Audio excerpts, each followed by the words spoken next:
안녕하세요. 마음쉼터 가족 여러분.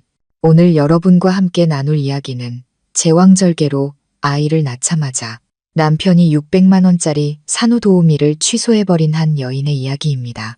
시어머니가 말을 듣지 않은 벌이라면서요.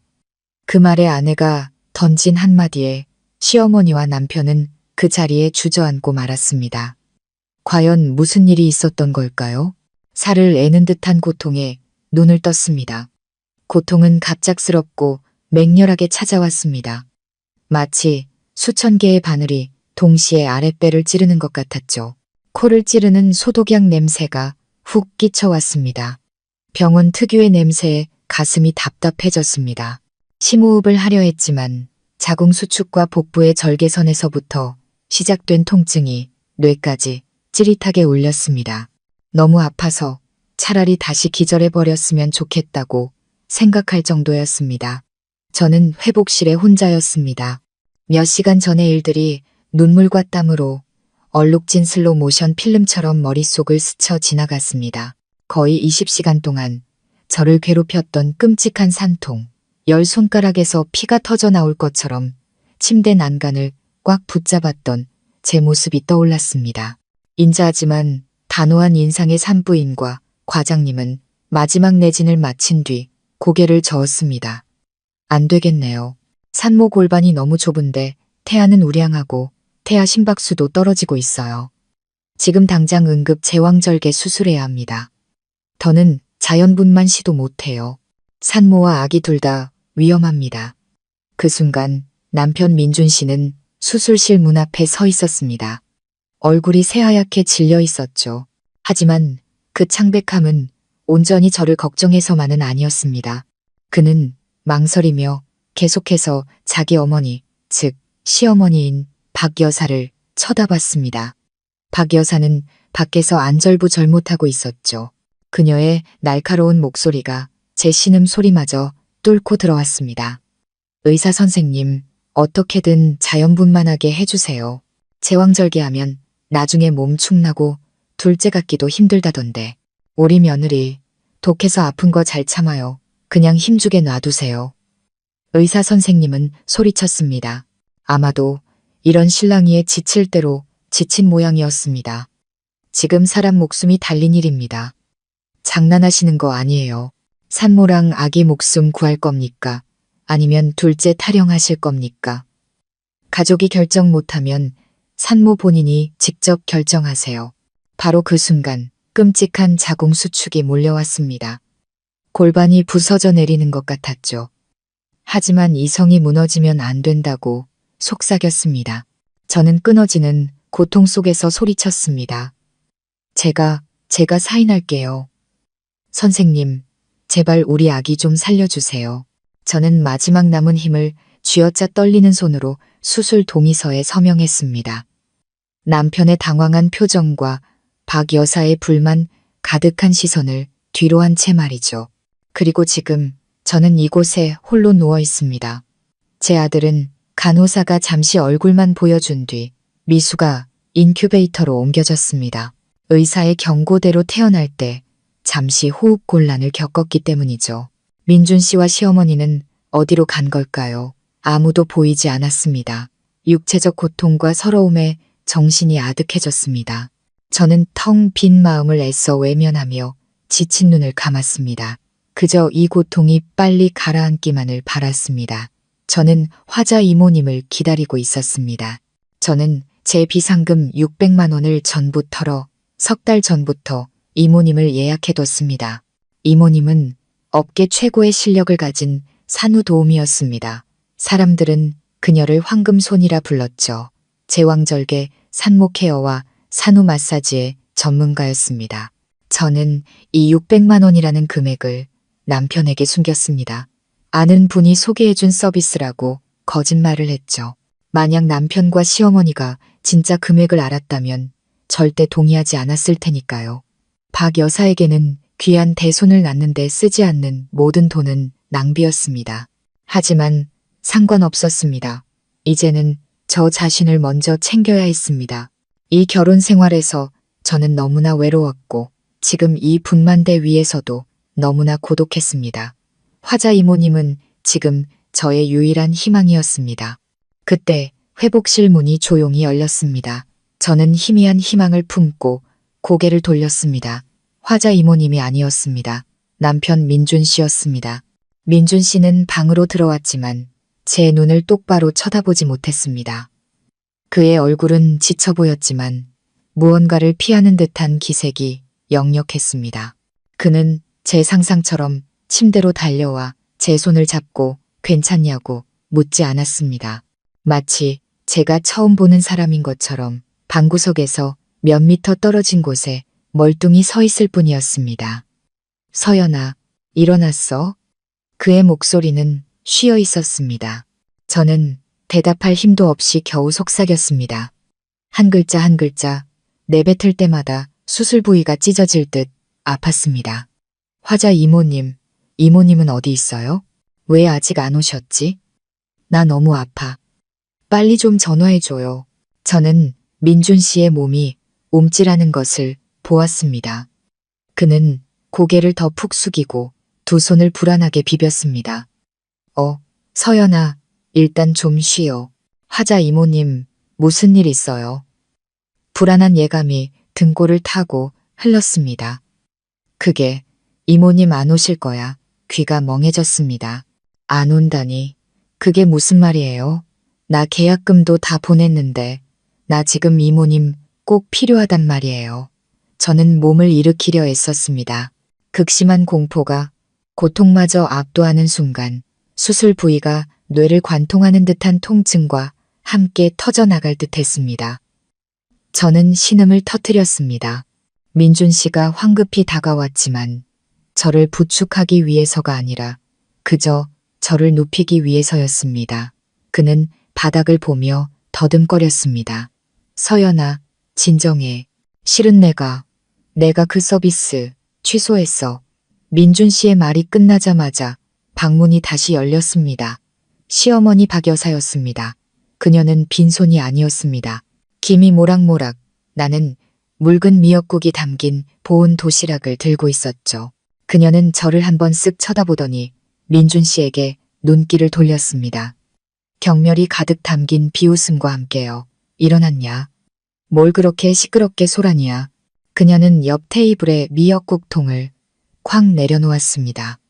국물이 넘실거리며 밖으로 쏟아질 뻔했죠. 화자, 무슨 화자 타령이야? 너 600만 원이 얼마나 큰 돈인 줄은 아니? 그 돈 있으면 몸보신해서 둘째 아들 낳을 생각이나 해. 저는 할 말을 잃고 민준 씨를 바라봤습니다. 그는 여전히 고개를 숙인 채 저를 마주보지 못했습니다. 심장이 갈갈이 찢기는 것 같았습니다. 600만 원. 시어머니가 어떻게 아셨을까요? 설마 민준 씨가 말한 걸까요? 저는 모든 상황을 파악하기 시작했습니다. 지난 2년간 며느리의 도리를 다하려 했었던 그 여자 박 여사를 쳐다봤습니다. 그녀는 여전히 투덜거리고 있었습니다. 그러게 내가 순순히 자연분만 하랬지. 자연분만해야 애도 똑똑하고 엄마도 회복이 빠르고 돈도 굳잖아. 꼭 말을 안 들어. 기어코 수술하더니 이제 와서 누굴 붙잡고 앓는 소리야.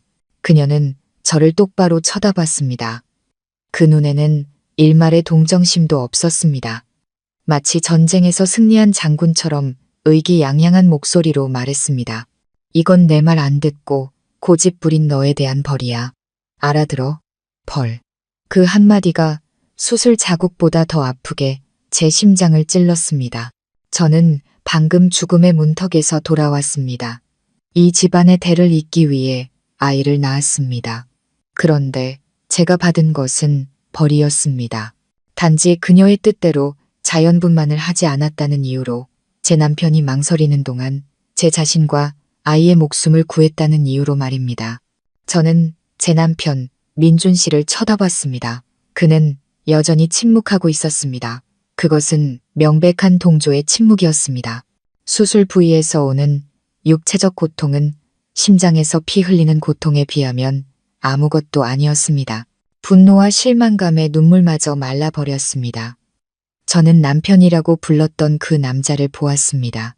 그는 여전히 고개를 숙인 채 아내를 위해 단 한마디 변호도 하지 못하고 어깨를 떨고 있었습니다. 그는 그저 서서 어머니의 잔인함에 동조하는 공범이 되기를 선택했습니다.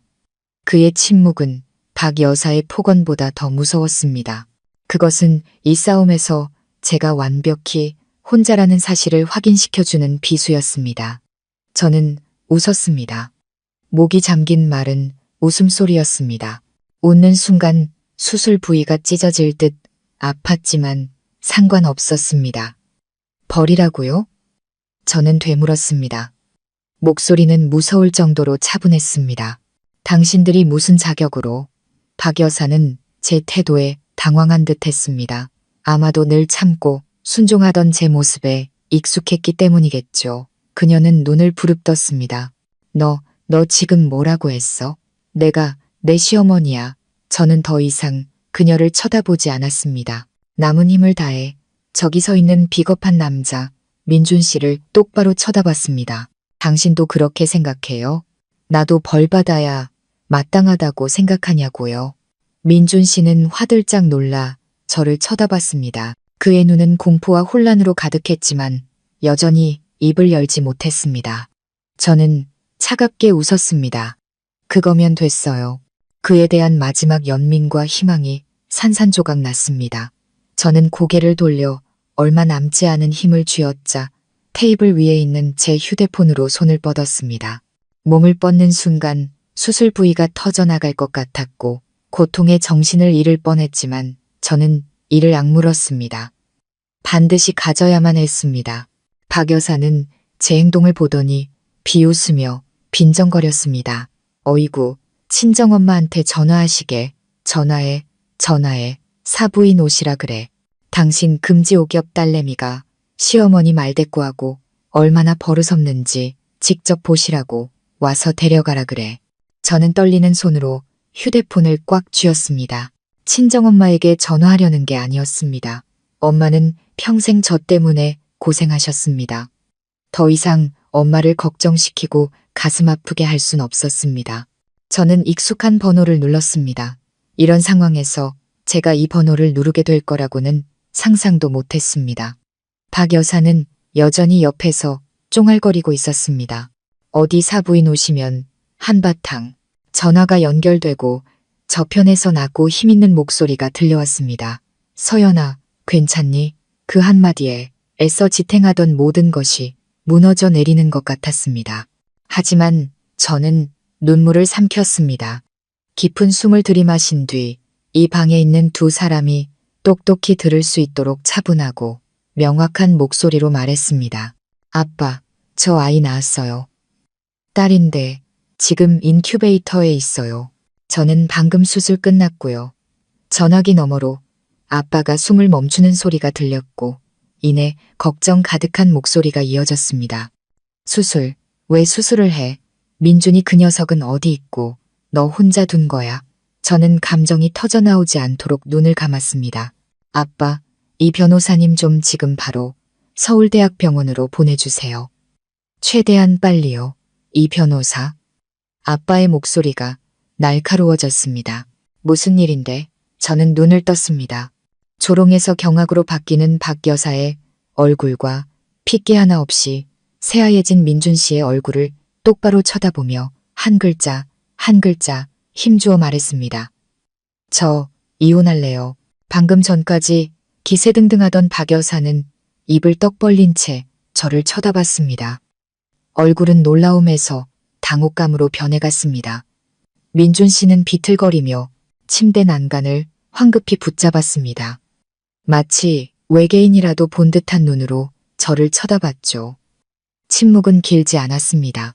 정신을 차린 박 여사가 갑자기 하하하 하고 웃기 시작했습니다. 경멸이 가득 담긴 날카로운 웃음소리였습니다.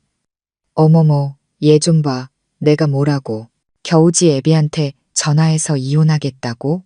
누굴 지금 협박하는 거니? 내 아빠 오면 내가 무서워할 줄 알아? 그녀는 허리에 손을 얹고 제게 다가왔습니다. 너네 아빠 같은 퇴직한 말단 공무원이 뭘 할 수 있는데. 기껏해야 여기 와서 나한테 울고불고 사정이나 하겠지. 말단 공무원. 민준 씨와 박 여사가 늘 제 등 뒤에서 아빠를 부르던 방식이었습니다. 저는 민준 씨가 대기업에 다닌다는 사실을 늘 자랑스러워하는 걸 알고 있었습니다. 저희 아빠는 그저 평범한 연금을 받는 퇴직 공무원일 뿐이었으니까요. 그들은 저희 부모님이 사시는 낡은 단층 집과 아빠의 수수한 옷차림을 보고 저희 집안을 무시해도 된다고 멋대로 판단했던 겁니다. 아마 그게 민준 씨가 항상 어머니 말만 듣고 저를 억압하는데 동조했던 이유일 겁니다. 제가 기댈 곳 없는 사람이라고 생각했겠죠. 민준 씨도 그제야 정신을 차렸습니다. 어머니가 기세를 올리자 그는 목소리가 떨리면서도 황급히 거들었습니다. 그는 침대 옆으로 와서 다정한 척했지만 제 손을 잡는 그의 손은 얼음장처럼 차가웠습니다. 서연아, 너막에 나아서 그래. 힘드니까 헛생각하는 거야. 엄마도 그냥 농담한 거잖아. 그는 박 여사를 돌아보며 말했습니다. 엄마도 그만 좀 하세요. 내가 뭘 틀린 말 했어. 박 여사가 쏘아 붙였습니다. 지 애비 불러온다고 내가 꿀릴 줄 알아? 잘 들어. 서연아, 넌 이 집 며느리인 이상 이 집 법도를 따라야 해. 이혼? 너 빈손으로 시집와서 이제 애까지 딸린 채로 나가면 어떤 놈이 널 걷어줄 것 같아. 결국 늙은 부모 치마폭에 매달려 살겠지. 저는 지쳐서 눈을 감았습니다. 이런 사람들과는 더 이상 논쟁하고 싶지 않았습니다. 무지에서 비롯된 그들의 오만함은 너무나 견고했으니까요. 그들은 제 아빠가 누군지, 그리고 이 변호사님이 누군지 전혀 모르고 있었습니다. 저는 그저 조용히 힘을 아끼며 기다렸습니다. 그녀가 가져온 묽은 미역국은 테이블 위에서 차갑게 식어가고 있었습니다. 방 안의 공기는 다시 숨막히게 변했습니다. 민준 씨는 제가 아무 말도 하지 않자 제가 겁을 먹었다고 생각한 모양입니다. 그는 안도의 한숨을 쉬며 물을 따르기 시작했습니다. 물이라도 좀 마실래? 별일 아니야. 엄마도 다 너 잘 되라고 그런 거지. 저는 대답하지 않고 벽 쪽으로 고개를 돌렸습니다. 박 여사가 중얼거리는 소리가 들렸습니다. 어디 그 영감탱이가 와서 뭘 어쩌는지 내 두 눈으로 똑똑히 봐야지. 버릇없는 년. 그 중얼거림은 계속되었습니다. 그러다 단호하고 힘있는 노크 소리가 방 안의 소음을 끊었습니다. 문이 열리고 안으로 들어온 사람은 한 명이 아니었습니다. 두 사람이었죠. 둘 다 몸에 꼭 맞는 비싼 검은색 정장을 입고 머리는 단정하게 빗어 넘겼으며 손에는 악어 가죽 서류 가방을 들고 있었습니다. 그들의 전문적이고 냉철한 분위기는 평범한 병실을 순식간에 어색한 공간으로 만들었습니다. 박 여사가 뭐라고 말하려다 두 남자를 보고는 말이 목구멍에 걸린 듯 멈칫했습니다. 민준 씨도 의아한 표정으로 멍하니 서 있었습니다. 두 사람 중 나이 들어 보이는 금태 안경을 쓴 남자가 앞으로 나섰습니다. 그는 민준 씨와 박 여사를 칼날처럼 날카로운 눈빛으로 훑어본 뒤 제게 시선을 고정했습니다. 그는 가볍게 고개를 숙이며 극도로 정중한 목소리로 말했습니다. 서연 아가씨, 이 변호사 법률사무소에서 나왔습니다. 병원 측으로부터 아가씨의 상태는 전해 들었지만 회장님께서 무척 걱정하시며 먼저 상황을 살펴보라 하셨습니다. 회장님, 민준 씨가 기계처럼 되뇌었습니다. 그의 얼굴이 파랗게 질리기 시작했습니다. 박 여사는 아직도 상황 파악이 안 되는 듯 했습니다. 무슨 변호사, 누가 회장이야. 다른 남자는 박 여사를 거들떠보지도 않고 젊은 동료에게 말했습니다. 자네가 처리하게. 젊은 직원은 고개를 끄덕이고 전문 녹음기를 꺼내 전원을 켠 뒤 박 여사의 식어 빠진 미역국 그릇 옆 테이블에 반듯하게 내려놓았습니다.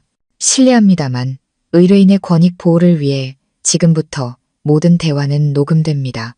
박 여사는 그제야 정말로 겁을 먹은 듯 했습니다. 뭘 녹음해? 당신들 누구야? 누가 당신들 들어오래? 바로 그때 방문이 다시 한번 열렸습니다. 이번에는 제 아버지였습니다. 아빠가 들어오셨고 그 뒤를 다른 양복 차림의 남자가 따랐습니다. 아빠의 개인 비서라는 걸 알아챘습니다. 박 여사와 민준 씨는 완전히 얼어붙었습니다. 오늘 아빠는 평소 저희 집에 오실 때 입던 수수한 점퍼 차림이 아니었습니다. 수제작으로 보이는 고급스러운 회색 정장을 입고 계셨죠. 고급 원단은 조용한 위엄을 뿜어냈고 희끗희끗한 머리는 단정하게 빗어 넘겨져 있었습니다. 더 이상 민준 씨와 박 여사가 비웃던 말수 적고 온화한 말단 공무원이 아니었습니다. 그의 모습은 중대한 결정을 내리는데 익숙한 사람의 카리스마 그 자체였습니다. 아빠, 저는 속삭였습니다. 눈물이 쏟아지기 시작했습니다. 이번에는 서러움 때문이 아니라 억울함 때문이었습니다. 아빠는 민준 씨와 박 여사를 마치 존재하지 않는 사람처럼 지나쳤습니다. 아빠는 곧장 제 침대로 와서 땀으로 축축한 제 머리를 따뜻한 손으로 쓰다듬었습니다. 아빠의 목소리가 떨렸습니다. 딸, 아빠 왔다. 많이 아팠지. 박 여사가 더듬거리며 애써 상황을 수습하려 했습니다. 어머, 사돈어른 오셨어요. 아빠는 그녀를 쳐다보지도 않았습니다. 오직 저에게만 집중하며 링거를 확인하고 제 안색을 살폈습니다. 아빠의 눈에는 안타까움이 가득했다가 이내 억눌린 분노로 변했습니다. 그는 안경 쓴 변호사를 돌아봤습니다. 이 변호사는 어디 있나? 회장님, 이 변호사님은 엘리시움 센터 의료팀과 함께 밖에서 대기 중입니다. 회장님께서 신호를 주시면 바로 들어오겠다고 했습니다. 회장님, 민준 씨는 이제 서 있지도 못할 지경이었습니다. 그는 아빠를 보고 두 변호사를 번갈아 쳐다봤습니다. 아버님, 이게 대체 무슨 일입니까? 아빠는 그제야 그를 돌아봤습니다. 얼음장처럼 차가운 시선이었죠. 자네는 나를 아버님이라 부를 자격이 없어. 아빠는 변호사에게 말했습니다. 절차 진행하게 내 딸과 손주를 이 더러운 곳에 단 1초도 더 두고 싶지 않으니까. 무슨 절차요? 민준 씨가 더듬거리며 물었습니다. 얼굴은 종이장처럼 하얘져 있었습니다. 그는 여전히 눈앞의 상황을 믿지 못했습니다. 제가 김 실장이라고 알고 있는 안경 쓴 변호사가 몸을 바로 세웠습니다. 그는 가방에서 미리 준비한 서류 뭉치를 꺼냈습니다. 감정 없는 목소리가 명확하고 단호하게 울려 퍼졌습니다. 회장님의 지시에 따라 서연 아가씨와 아기의 전원 수속을 완료했습니다. 최고급 산후조리원인 엘리시움의 구급차와 의료진이 아래층에 도착해 있습니다. 엘리시움, 민준 씨가 그 이름을 되뇌었습니다. 당혹스러운 표정이었죠. 아마 그는 그런 곳을 들어본 적도 없었을 겁니다. 하지만 박 여사는 달랐습니다. 저는 그녀의 얼굴이 순식간에 잿빛으로 변하는 것을 보았습니다. 엘리시움 산후조리원은 이 도시의 최상류층만 이용하는 곳이었으니까요. 비용이 엄청나게 비싸지만 서비스는 왕족처럼 받는다는 소문이 자자한 곳이었습니다. 김 실장은 그들의 공포를 더 깊이 파고들려는 듯 말을 이었습니다. 회장님께서 VVIP 패키지를 요청하셨습니다. 한 달에 2천만 원짜리 코스로 의사, 간호사, 영양사, 그리고 전담 베이비시터가 24시간 대기하는 서비스가 포함됩니다. 2천만 원. 그 숫자는 방 안에 터진 폭탄과도 같았습니다. 민준 씨는 비틀거렸습니다. 그는 황급히 손을 내저었습니다. 아닙니다. 너무 비싸요, 아버님. 아니, 회장님. 서연이는 여기 있어도 괜찮습니다. 이 병원도 큰 병원인데요. 괜찮다고? 아빠가 마침내 입을 열었습니다. 목소리는 분노로 낮게 깔려 있었습니다. 그는 민준 씨와 박 여사를 똑바로 쳐다봤습니다. 괜찮은데 내 딸이 죽을 고비를 넘기고 돌아오자마자 남편과 시어머니한테 산후조리 서비스를 취소당하는 벌을 받아? 괜찮은데 산모가 고통스러워하는데 옆에 아무도 없어? 김 실장이 즉시 덧붙였습니다. 여기 계약서 사본입니다. 저희는 또한 민준 씨가 서연 아가씨가 분만실에 들어간 직후 엄마와 아기 산후도우미 업체에 직접 전화해 600만 원짜리 서비스를 일방적으로 취소했다는 증거도 확보했습니다. 아빠는 더 이상 아무 말도 하지 않았습니다. 그가 신호를 보내자 방문이 다시 열렸습니다. 이번에는 고급스러운 베이지색 유니폼을 입은 간호사팀이 최고급 이동식 침대를 밀고 들어왔습니다. 그들은 제게 다가와 부드럽게 미소 지으며 말했습니다. 서연 산모님, 센터로 모시러 왔습니다. 그들은 병원의 의료 장비를 능숙하게 해체하고 그들의 이동식 장비로 교체하기 시작했습니다. 박 여사는 그제야 꿈에서 깨어난 듯 했습니다. 그녀는 달려들어 침대를 막으려 했습니다. 어딜까? 얘는 내 며느리고 내 손주야. 당신들 내 손주 데려갈 수 없어.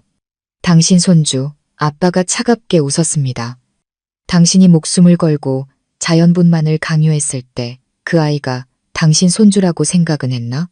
내 딸에게 벌을 내릴 때 며느리라고 생각은 했고 아빠를 따라왔던 키 크고 건장한 경호원이 조용히 앞으로 나서 박 여사와 침대 사이를 막아섰습니다. 그녀가 달려들려 했지만 경호원이 팔 하나를 뻗자 더 이상 나아갈 수 없었습니다. 저는 푹신한 새 침대로 옮겨졌습니다.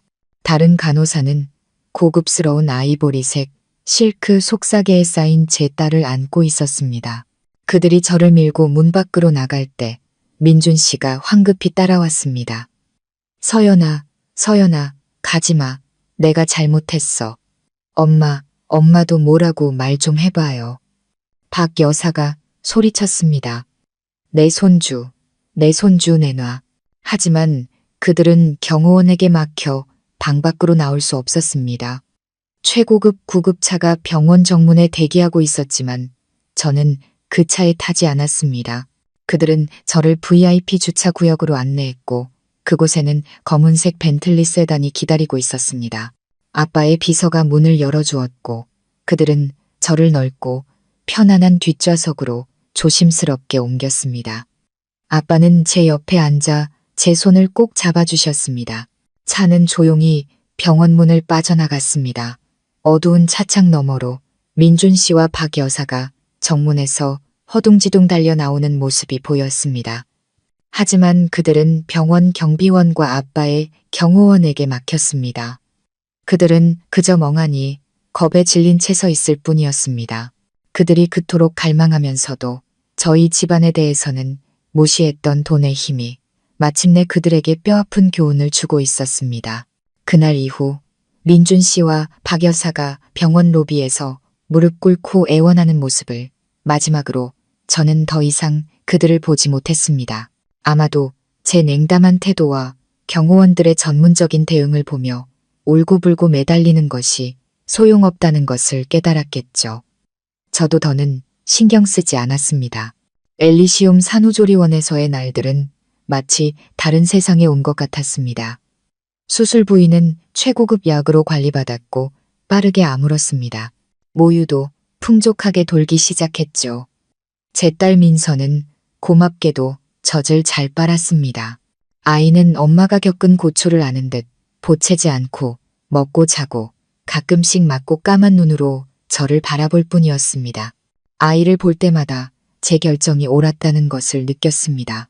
제 딸은 엄마를 무시하는 할머니와 비겁하게 방관하는 아빠가 있는 가정보다는 더 나은 환경에서 자랄 자격이 있었습니다.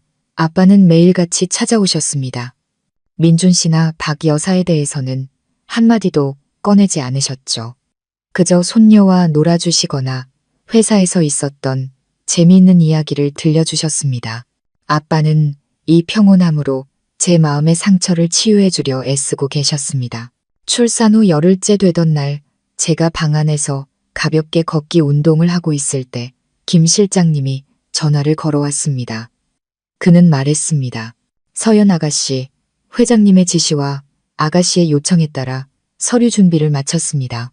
오늘 민준 씨 자택으로 이혼 소장을 발송할 예정입니다. 몸조리 잘하고 계십시오. 저는 그 전에 감사합니다 라고 답하고 전화를 끊었습니다. 나중에 김 실장님께 전해들은 이야기입니다. 그날 오후 그와 집행관 한 명이 저와 민준 씨가 살던 아파트로 찾아갔다고 합니다. 그때 민준 씨는 덥수룩한 수염에 넋이 나간 채 거실에 앉아 있었고 집안은 담배 냄새로 자욱했습니다. 박 여사는 마침 장을 보고 돌아오는 길이었는데 여전히 얼굴에는 불만이 가득했다고 합니다.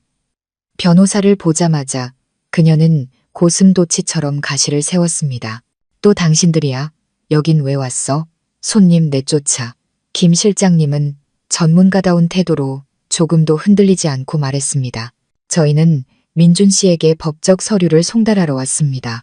이것은 서연 아가씨가 서명한 이혼 소장 및 관련 서류입니다. 받으시죠. 민준 씨는 떨리는 손을 내밀었지만 감히 고개를 들지 못했습니다. 박 여사는 이혼 소장이라는 글자를 보자마자 소리를 질렀습니다. 안 돼. 난 이 이혼 반대야. 내 아들은 사인 안 해. 당장 꺼져. 내년 회장님한테 가서 전해. 어림도 없다고. 김 실장님은 태연하게 서류 가방을 테이블 위에 내려놓았습니다.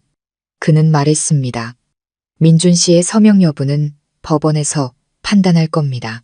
하지만 돌아가기 전에 서연 아가씨가 왜 이렇게 단호한 결심을 했는지 아셔야 할 것 같아 녹음 파일 하나를 들려드리죠. 그는 그날 병원 테이블 위에 놓여있던 전문 녹음기를 꺼냈습니다. 그가 버튼을 누르자 박 여사의 날카로운 목소리가 방 안에 울려 퍼졌습니다.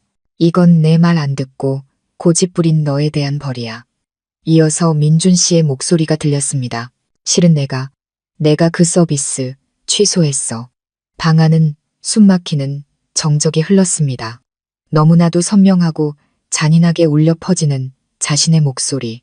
박 여사의 얼굴은 불그락 푸르락 하다가 새파랗게 질렸습니다. 민준 씨는 소파에 주저앉아 머리를 감싸쥐었습니다. 그들은 부인할 수도 연기할 수도 없었습니다. 이 녹음 파일은 그들의 잔인함을 증명하는 빼도 박도 못할 증거였습니다. 김 실장님은 녹음기를 끄며 말했습니다. 이 발언들과 산모의 제왕절개 직후 산후조리 서비스를 취소한 행위는 서연 아가씨의 건강에 심각한 해를 끼친 정신적 학대에 해당합니다.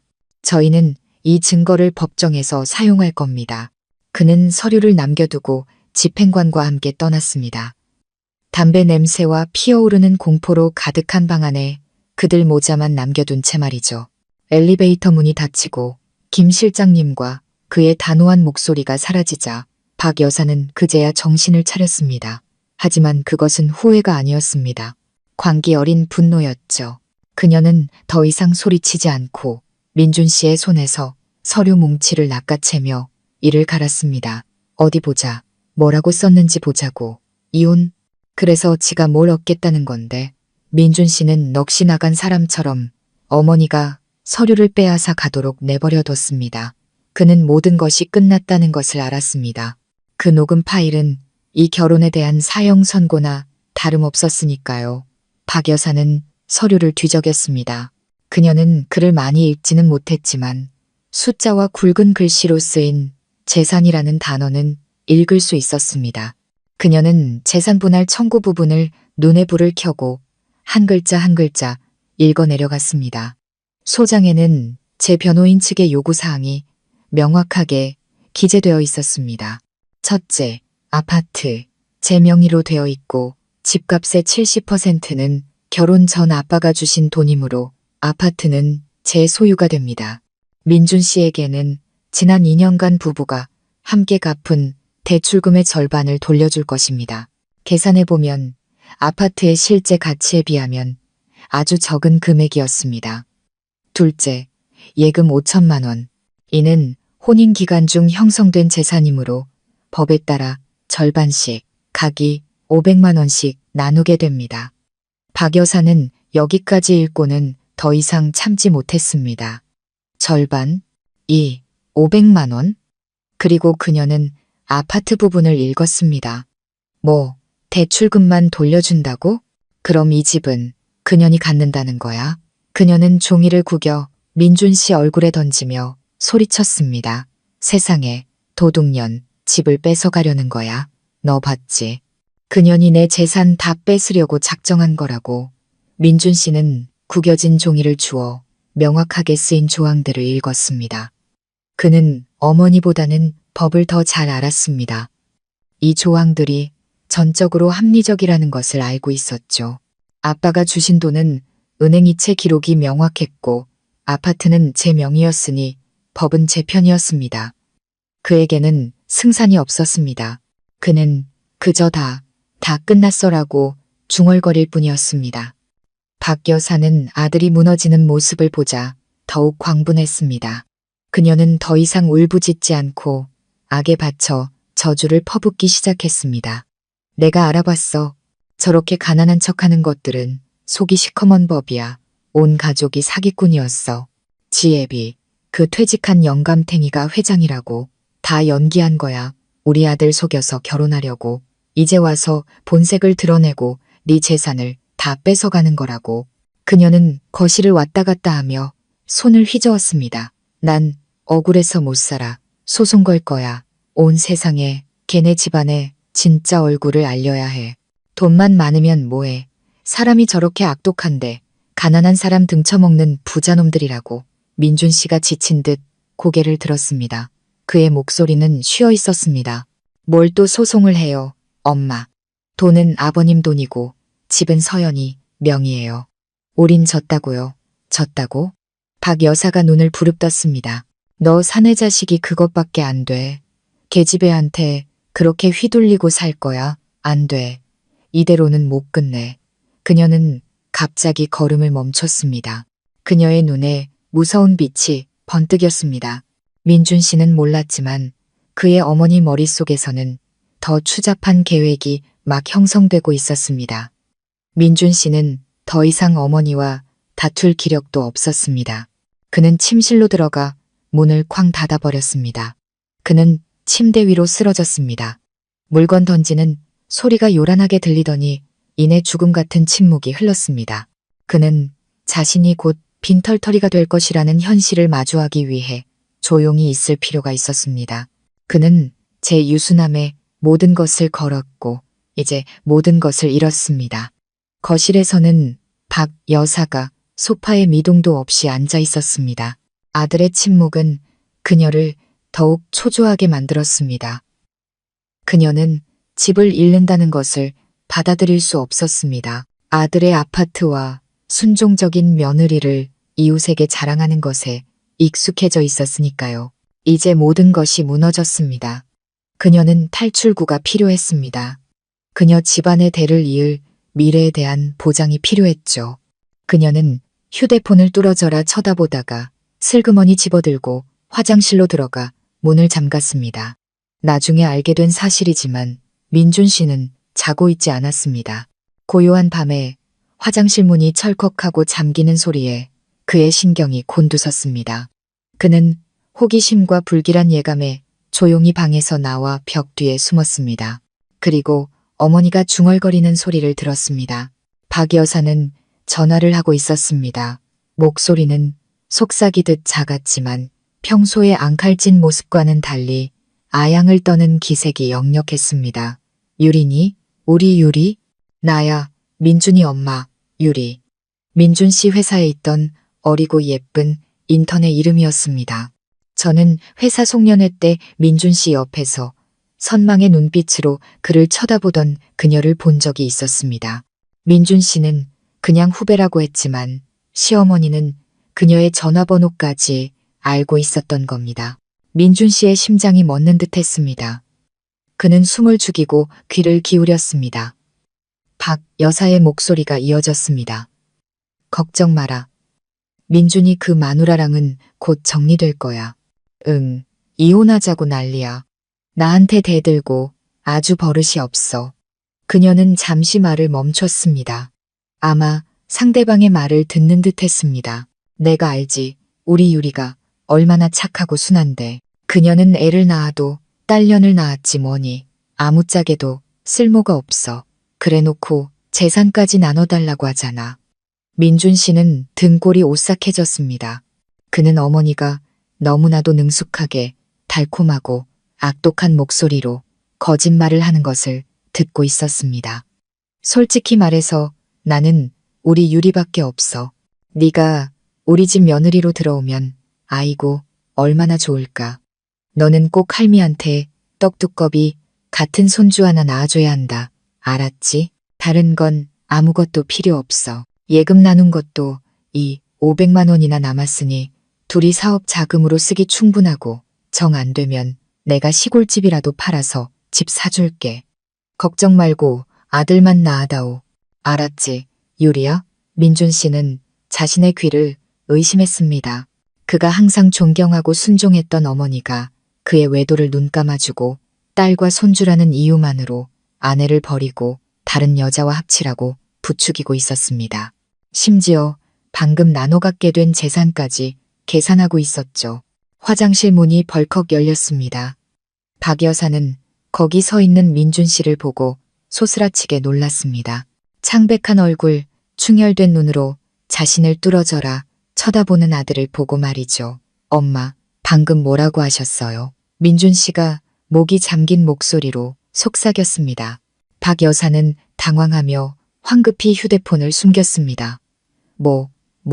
너 왜 나와 있어? 누구랑 통화했어요? 누구한테 손주 낳아달라고 했냐고요? 민준 씨가 고함쳤습니다. 태어나서 처음으로 어머니에게 소리 지르는 순간이었습니다. 엄마, 내가 유리랑 만나는 거 알고 있었죠? 다 알고 있었잖아요. 엄마가 날 이 지경으로 만든 거라고요. 그는 저 때문에 재산을 잃어서 무너진 게 아니었습니다.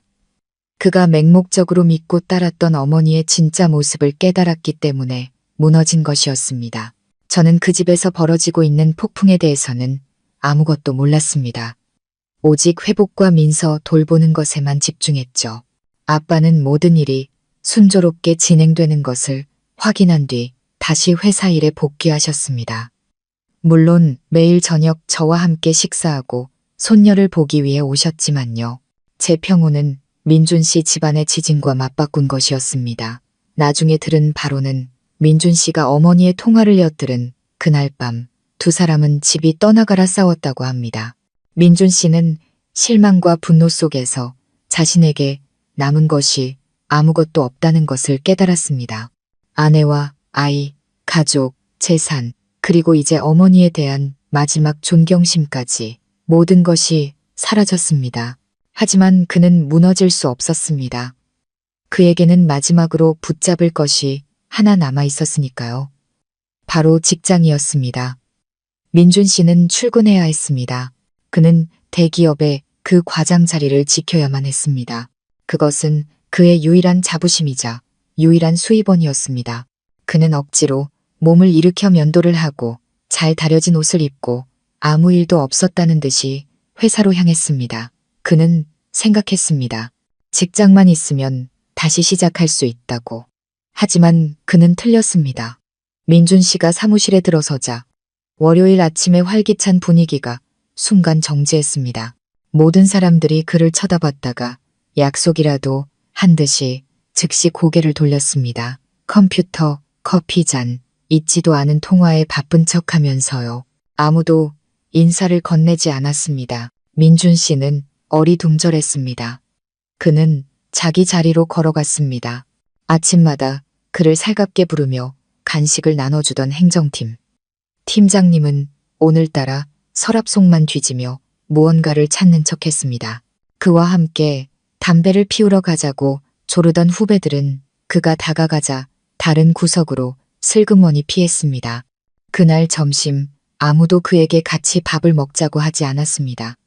그는 구내식당에서 눈에 띄는 따돌림 속에서 혼자 밥을 먹었습니다.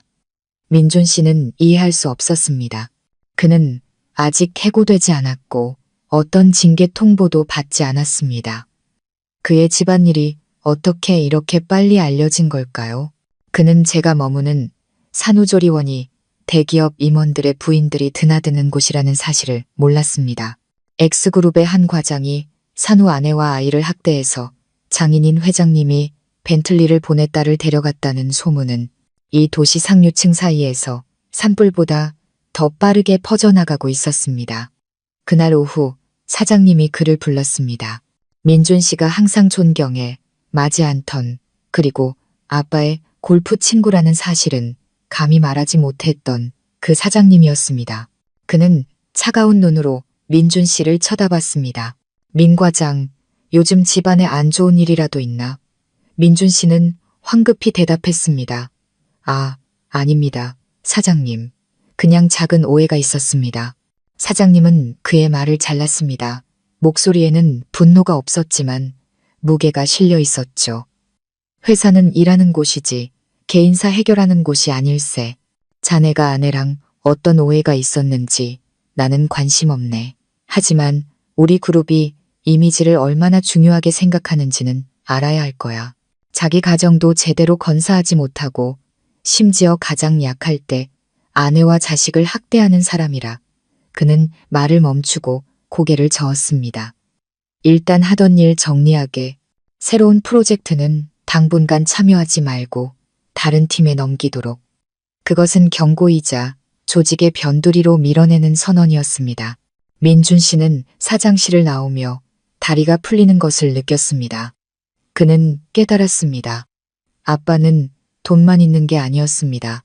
그에게는 힘이 있었습니다. 부드럽지만 그를 질식시킬 수 있는 힘이요. 그의 마지막 자존심이었던 직장마저도 그의 소나귀에서 벗어나고 있었습니다. 산후조리원에서의 날들은 말 그대로 제가 다시 태어나는 시간이었습니다. 공기 중에는 소독약 냄새 대신 은은한 라벤더 오일 향이 감돌았습니다.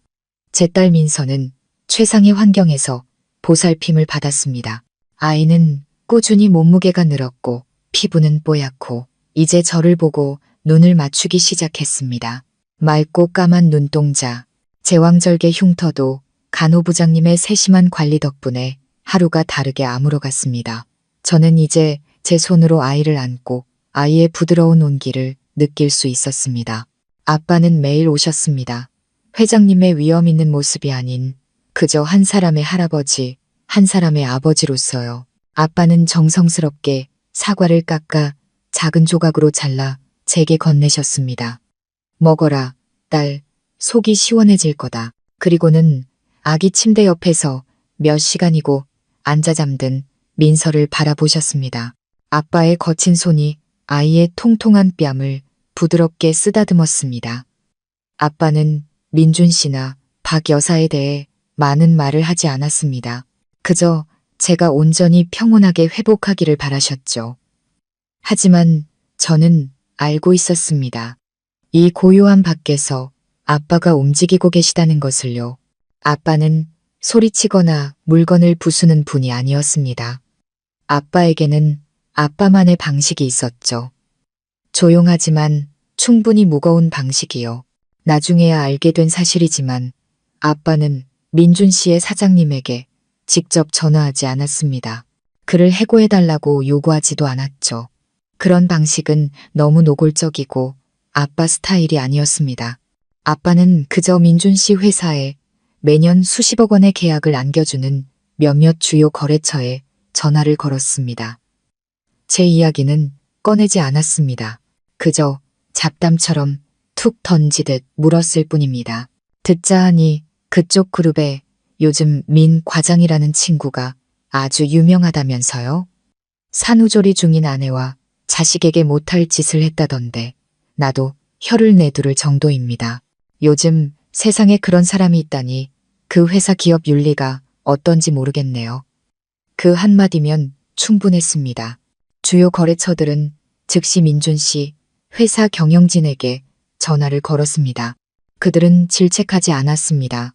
그저 회사의 이미지와 문화에 대해 깊은 우려를 표명했을 뿐입니다. 그들은 분별 없는 과장 한 명 때문에 비즈니스 관계가 틀어질까봐 두려워했습니다. 민준 씨가 그토록 아부하며 올라가려 했던 사장님은 즉시 압박을 느꼈습니다. 그들은 이유 없이 민준 씨를 해고할 수는 없었지만 그를 투명인간으로 만들 수는 있었습니다. 이제 제 기억 속에서 그가 된 민준 씨는 여전히 회사에 출근했습니다. 하지만 그는 자신이 잉여인간이 되었다는 것을 금방 깨달았습니다. 맡고 있던 중요 프로젝트들은 갑자기 다른 팀으로 넘어갔습니다. 전략회의에는 아무도 그를 부르지 않았습니다. 사장님은 그를 불러 차가운 얼굴로 말했습니다. 요즘 자네 집안일 때문에 정신없어 보이던데 당분간 좀 쉬게.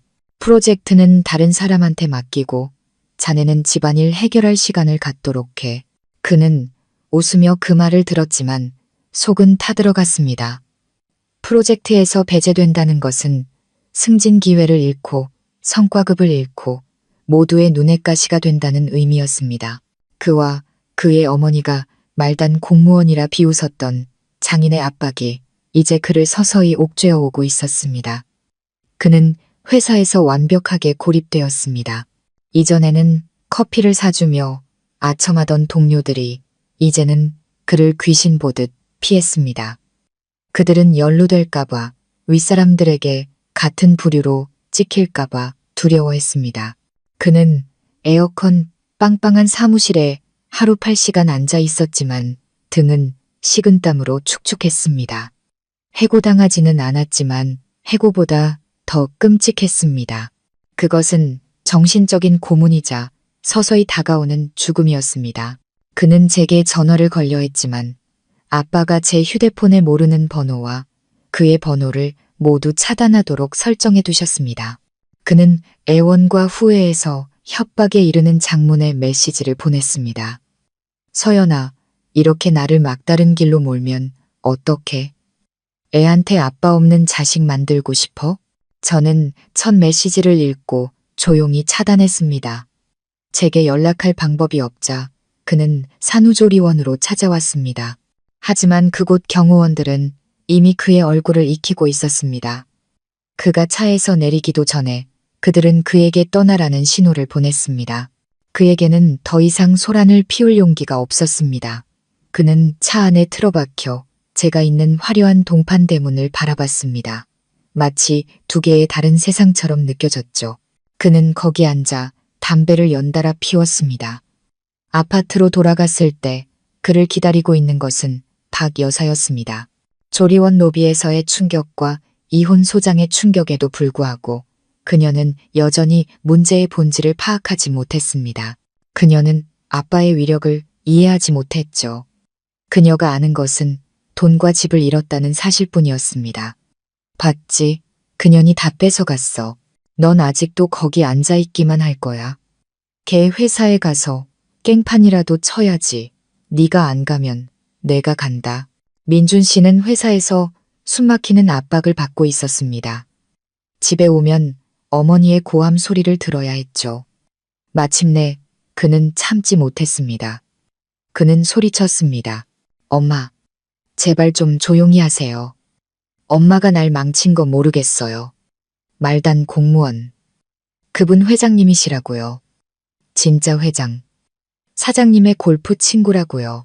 그분 말 한마디면 난 직장에서 잘리고 모든 걸 잃는단 말이에요. 박 여사는 그제야 얼어붙었습니다. 진짜 회장이라고. 그녀는 믿지 못했습니다. 민준 씨가 경제신문을 테이블에 던지며 아빠가 대규모 프로젝트 준공식에서 테이프 커팅을 하는 사진을 가리킬 때까지는요. 그녀는 떨면서 바닥에 주저앉았습니다. 그제야 진짜 공포가 그녀의 마음속에 스며들었습니다. 저를 학대한 것에 대한 두려움이 아니었습니다. 너무나 강력한 사람에게 밉보였다는 것에 대한 두려움이었죠. 민준 씨는 막다른 길에 몰렸습니다. 회사에서는 유령이었고 집에 오면 어리석고 겁에 질린 어머니와 마주해야 했습니다. 아내와 아이는 그가 닿을 수 없는 성 안에 있었고 테이블 위에는 명확한 재산 분할 조항이 담긴 이혼 소장이 15일의 카운트다운을 하고 있었습니다. 그는 자신에게 어떤 탈출구도 없다는 것을 깨달았습니다. 그는 저희 부모님 댁으로 찾아갔지만 그 낡은 단층 집은 굳게 닫혀 있었습니다. 아빠는 저를 위한 모든 준비를 마치신 뒤 엄마를 모시고 해외여행을 떠나셨습니다. 그는 제 가족 중 누구에게도 애원할 수 없었습니다. 그는 어머니가 그토록 칭찬했던 내연녀 유리에게도 연락을 시도했습니다. 하지만 그녀 역시 민준 씨가 회사에서 밀려났다는 소식을 듣고는 조용히 사라졌습니다. 모든 연락을 차단한 채로요. 그녀는 그저 인턴일 뿐이었습니다. 그녀에게 필요한 것은 튼튼한 동아줄이지 무너지기 직전의 빚더미가 아니었습니다. 민준 씨는 완벽하게 혼자가 되었습니다. 그는 아파트에 앉아 테이블 위의 서류들을 바라봤습니다. 그에게는 두 가지 선택지가 있었습니다. 하나는 서명하지 않고 법정까지 가는 것이었습니다. 하지만 그 녹음 파일과 아빠의 힘을 가지고 법정에 선다면 그는 분명히 질 것입니다. 그는 재산을 모두 잃는 것은 물론이고 직장까지 잃을 수 있었습니다. 시끄러운 소송은 회사가 그를 해고할 마지막 명분이 될 테니까요. 두 번째 선택은 서명하는 것이었습니다. 예금이 500만 원과 아파트의 대부분을 잃는 것을 받아들이는 것이죠. 적어도 그는 그렇게 생각했습니다. 그것이 합의라고, 서류에 서명하면 모든 것이 조용히 끝날 것이라고. 아빠는 아마 그가 분수를 아는 것을 보고 그를 놓아주고 회사에 가하던 압박도 거둘 것이라고 생각했습니다. 그는 여전히 과장 자리를, 자신의 마지막 자존심을 지킬 기회가 있을 것이라고 믿었습니다. 모든 것을 잃은 후 그는 직장이라는 마지막 구명조끼에 매달렸습니다. 마감일 마지막 날, 민준 씨는 떨리는 손으로 펜을 잡았습니다. 박 여사는 옆에서 더 이상 소리치지 않고 그저 흐느껴 울고 있었습니다. 세상에, 다 잃었구나, 아들아. 민준 씨는 이를 악물었습니다. 서명 안 하면 목숨까지 잃게 생겼어요. 엄마, 아시겠어요? 그는 눈을 감고 박민준이라는 세 글자를 써 내려갔습니다. 글씨는 떨리고 비뚤어져 있었습니다. 그는 저에게 미안해서가 아니라 자기 자신을 구하기 위해 서명했습니다. 그는 이것이 마지막 폭풍이기를 바랐습니다. 그는 생각했습니다. 직장만 지킬 수 있다면 다시 시작할 수 있다고. 그는 틀렸습니다. 그는 이것이 거대한 태풍을 알리는 미풍에 불과하다는 것을 몰랐습니다. 그날 오후 김 실장님이 제게 전화를 걸었습니다. 그의 목소리는 차분했습니다. 서연 아가씨, 민준 씨가 서류에 서명했습니다. 재산 및 양육권에 관한 모든 조항을 수락했습니다. 이혼 절차는 곧 마무리될 겁니다. 저는 민서를 안고 있었습니다. 아이는 막 젖을 먹고 만족스러운 트림을 했습니다. 저는 아이의 작은 이마에 입을 맞추며 미소 지었습니다. 민서야, 우리 이제 자유야. 저는 전화를 끊었습니다. 마음이 한결 가벼워졌습니다. 저는 민준 씨의 서명이 담긴 이혼 소장 사본을 받았습니다. 그 떨리는 필체를 보며 통쾌함을 느끼지 못했습니다. 그저 공허할 뿐이었습니다.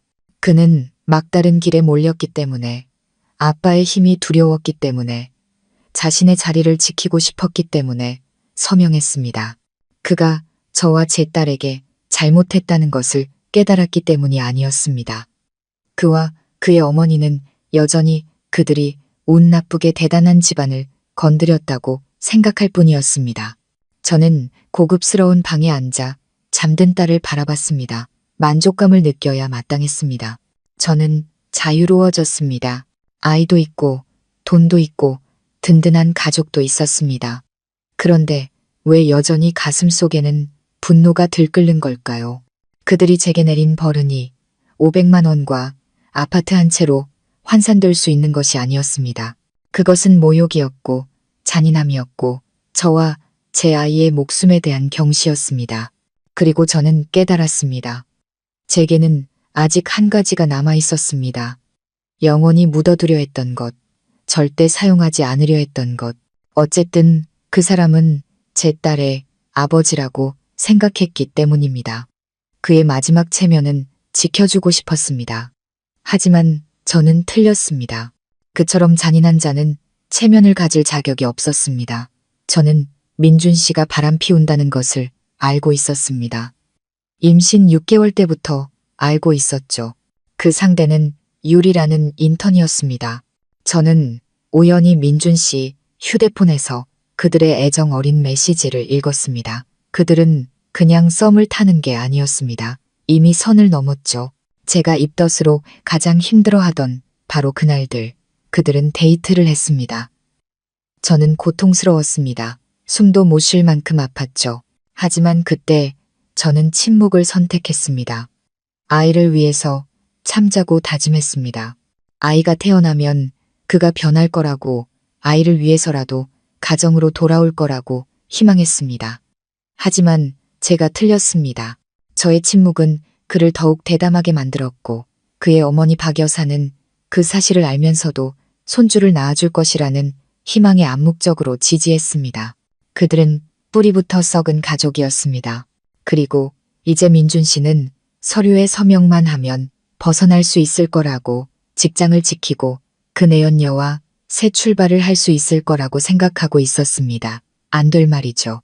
저는 허락할 수 없었습니다. 저는 휴대폰을 들어 김 실장님께 전화를 걸었습니다. 제 목소리는 에어컨 바람보다 더 차가웠습니다. 김 실장님, 이혼권은 감사합니다. 이제 2단계로 넘어가죠. 전화기 저편에서 김 실장님은 놀란 듯 했습니다. 2단계요? 서연 아가씨, 저는 그의 말을 잘랐습니다. 민준 씨는 아빠가 두려워서 서류에 서명했어요. 저는 그 사람이 서연이도 그 사람의 모든 것을 앗아갈 수 있다는 걸 알려주고 싶어요. 그는 제가 임신 중에 바람을 피웠고 시어머니는 그걸 덮어줬어요. 저한테는 증거가 충분해요. 문자, 사진, 그리고 박 여사가 그 여자에게 전화했던 녹음 파일까지요. 민준 씨는 무너졌을 때 어머니의 대화를 직접 녹음했습니다. 그리고 미친 듯이 후회하며 제게 용서를 구하기 위해 자신도 어머니의 피해자라고 증명하기 위해 그 파일을 보냈습니다. 저는 그걸 보관하고 있었습니다. 이 모든 자료를 민준 씨가 일하는 그룹의 감사팀과 노조, 그리고 임원들에게 직접 보내주세요. 저는 그를 심각한 도덕성 위반, 혼인과 가족에 관한 법률 위반, 그리고 회사 이미지 실추 혐의로 고발하고 싶어요. 아빠는 부드러운 힘을 사용하셨죠. 하지만 저는 법을 사용할 겁니다. 그가 저에게 벌을 내렸듯이 저도 그에게 파멸이 무엇인지 알려줄 겁니다. 저는 깊은 숨을 들이쉬었습니다. 옆에서 잠든 민서를 바라봤습니다. 아이의 숨결에서는 젖 비린내가 났고 연약하고 순수했습니다. 바로 이 순수함 때문에 저는 악행이 그냥 넘어가는 것을 용납할 수 없었습니다. 그는 제가 임신 6개월일 때 바람을 피웠습니다. 저는 그해 6월에 무더웠던 오후를 똑똑히 기억합니다. 저는 임신 6개월 차 배가 제법 무거워지기 시작했죠. 민준 씨는 회사에서 야근 회의가 있다며 먼저 저녁을 먹으라고 했습니다. 저는 지친 몸으로 소파에 누워 그를 기다렸습니다. 자정이 넘어서야 민준 씨가 돌아왔습니다. 술 냄새를 풍기며 그는 곧장 욕실로 들어갔습니다. 그가 테이블 위에 두고 간 휴대폰 화면이 갑자기 밝아졌습니다. 하트 뿅뿅 유리라고 저장된 이름으로부터 카톡 메시지가 와 있었습니다. 오빠, 집에 잘 들어갔어? 보고 싶다. 심장이 멎는 것 같았습니다. 떨렸습니다. 믿고 싶지 않았지만 저는 휴대폰을 열었습니다. 비밀번호는 아이러니하게도 제 생일이었습니다. 그리고 제 세상이 무너져 내렸습니다. 메시지는 하나가 아니었습니다. 수백 개였습니다. 그들은 서로를 여보, 당신이라고 불렀습니다. 데이트를 하고 호텔에 함께 갔습니다. 제가 입덧으로 고생하며 아무것도 먹지 못하던 바로 그날들이었습니다. 그는 그녀에게 이렇게 말했습니다. 와이프는 요즘 임신해서 예민하고 짜증만 내. 피곤해 죽겠어. 너랑 있을 때가 제일 즐거워. 저는 어두운 거실 한가운데 앉아 소리 없이 울었습니다. 출산의 고통보다 더한 고통이었습니다. 하지만 저는 솟아오른 제 배를 내려다봤습니다. 제 아이, 저는 무너질 수 없었습니다. 저는 소란을 피우지 않았습니다. 저는 조용히 제 휴대폰으로 모든 메시지 화면을 찍고 그들이 주고받은 사진들을 저장했습니다. 그리고 잠금 폴더에 보관했습니다. 절대 열 일이 없기를 기도했던 폴더였죠. 저는 침묵했습니다. 민서의 탄생이 그를 변화시킬 것이라고 희망했습니다. 하지만 제가 틀렸습니다. 저의 침묵은 그와 그의 어머니가 저를 유약하다고 생각하게 만들었을 뿐입니다. 김 실장님, 저는 이미 목이 쉰 채로 변호사에게 말을 이었습니다. 저한테 민준 씨와 그 인턴 유리 씨의 문자, 사진 증거가 다 있어요. 제가 임신했을 때부터 만났어요. 이 모든 증거를 법률 대리인 자격으로 보내주세요. 저는 휴대폰의 잠금 폴더를 열었습니다. 그날 밤처럼 손이 떨리지 않았습니다. 제 손은 얼음장처럼 차가웠습니다. 저는 사진 한 장, 문자 한 토막을 김 실장님의 이메일로 첨부했습니다. 이게 첫 번째 자료입니다. 김 실장님은 아마 그날 밤 제가 보낸 증거들을 정리하느라 밤을 새웠을 겁니다. 달콤한 메시지들, 민준 씨가 호텔 로비에서 그녀의 어깨를 감싸고 있는 사진들, 제가 임신과 출산의 고통을 겪고 있을 때 저를 폄하했던 그의 말들. 그것들은 독약이었고 저는 그 독약을 너무 오래 품고 있었습니다. 하지만 아직 끝나지 않았습니다. 저는 김 실장님께 말했습니다. 아직 더 있어요, 실장님. 선물이 하나 더 남았거든요. 아이러니하게도 그 선물은 민준 씨가 직접 제게 보낸 것이었습니다. 저는 민준 씨와 박 여사가 조리원 로비에서 제게 무릎 꿇었던 그날 밤을 기억합니다. 그날 밤 민준 씨는 미친 듯이 제게 전화를 걸었습니다. 번호가 차단되자 그는 모르는 번호와 카톡을 이용했습니다. 그는 거의 10분짜리 음성 메시지를 보내며 비참하게 울었습니다. 그는 말했습니다. 서연아, 내가 잘못했어. 내가 쓰레기야. 하지만 서연아, 나도 피해자야. 알아? 우리 엄마가 진짜 무서운 사람이야. 못 믿겠지? 그리고 자신의 결백을 증명하기 위해 자신도 어머니에게 조종당했다는 것을 보여주기 위해 민준 씨는 가장 어리석고도 가장 잔인한 짓을 했습니다. 그는 제게 녹음 파일을 하나 보냈습니다. 그가 어머니가 내연녀와 통화하는 것을 엿들은 직후 몰래 녹음한 것이었습니다. 그는 박 여사가 스스로 모든 것을 실토하도록 일부러 대화를 유도했습니다. 그는 그것을 제게 보내면 제가 마음이 약해져서 그 역시 불쌍하다고 여기고 우리가 한편이 되어 박 여사와 맞설 것이라고 생각했습니다. 그의 어리석음과 비열함은 정말 끝이 없었습니다. 저는 그 녹음 파일을 혼자 들었습니다. 그날 밤 저는 민준 씨가 어머니에게 묻는 소리를 들었습니다. 그래서 엄마 생각은 어때요? 유리는 괜찮대요? 그리고 제가 3년간 어머니라고 불렀던 박 여사의 목소리가 계산적이고 악독하게 울려 퍼졌습니다. 걱정 마라. 내가 말했잖아. 그년 저은혜를 낳아도 딸년을 낳았으니 아무짝에도 쓸모없다고. 나한테 대들고 버릇없이 굴더니 이제 이혼해서 집까지 뺏어가려고 하잖아. 우리 유리는 착하게 할미한테 떡두꺼비 같은 손주만 낳아주면 돼. 다른 건 아무것도 필요 없어. 예금 나눈 것도 이 500만 원이나 남았으니 둘이 사업자금으로 쓰기 충분하고 나는 우리 유리밖에 없어. 네가 우리 집 며느리로 들어오면 아이고 얼마나 좋을까. 저는 들었습니다. 그녀가 방금 태어난 친손녀를 딸년 아무짝에도 쓸모없는 것이라고 부르는 것을, 제가 그년이라고 불리는 것을, 그녀가 제 재산 분할금이 500만 원을 아들과 내연녀의 사업 자금으로 계산하는 것을. 녹음 파일을 다 듣고 저는 울지 않았습니다. 그저 추웠습니다. 뼛속까지 시릴 정도로 추웠습니다. 민준 씨는 제가 자신을 용서해 주길 바라며 이 녹음 파일을 보냈습니다. 자신은 그냥 바람을 피웠을 뿐이고 진짜 악마는 자기 어머니라고 말하고 싶었겠죠. 그는 그들 둘 다 똑같은 악마라는 것을 이해하지 못했습니다.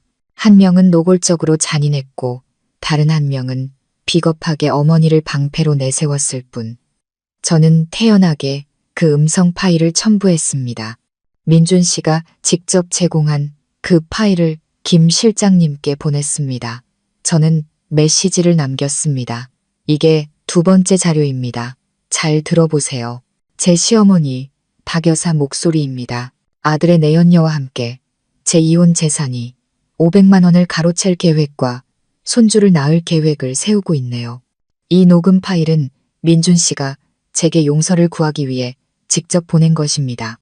이 녹음 파일을 들었을 때 사회의 어두운 면에 익숙한 김 실장님마저도 소름이 돋았을 거라고 확신합니다. 다음 날 아침 김 실장님이 제게 다시 전화를 걸었습니다. 그의 목소리는 어제처럼 조심스럽지 않았습니다. 이제 그의 목소리는 냉철했고 어딘가 경외감마저 느껴졌습니다.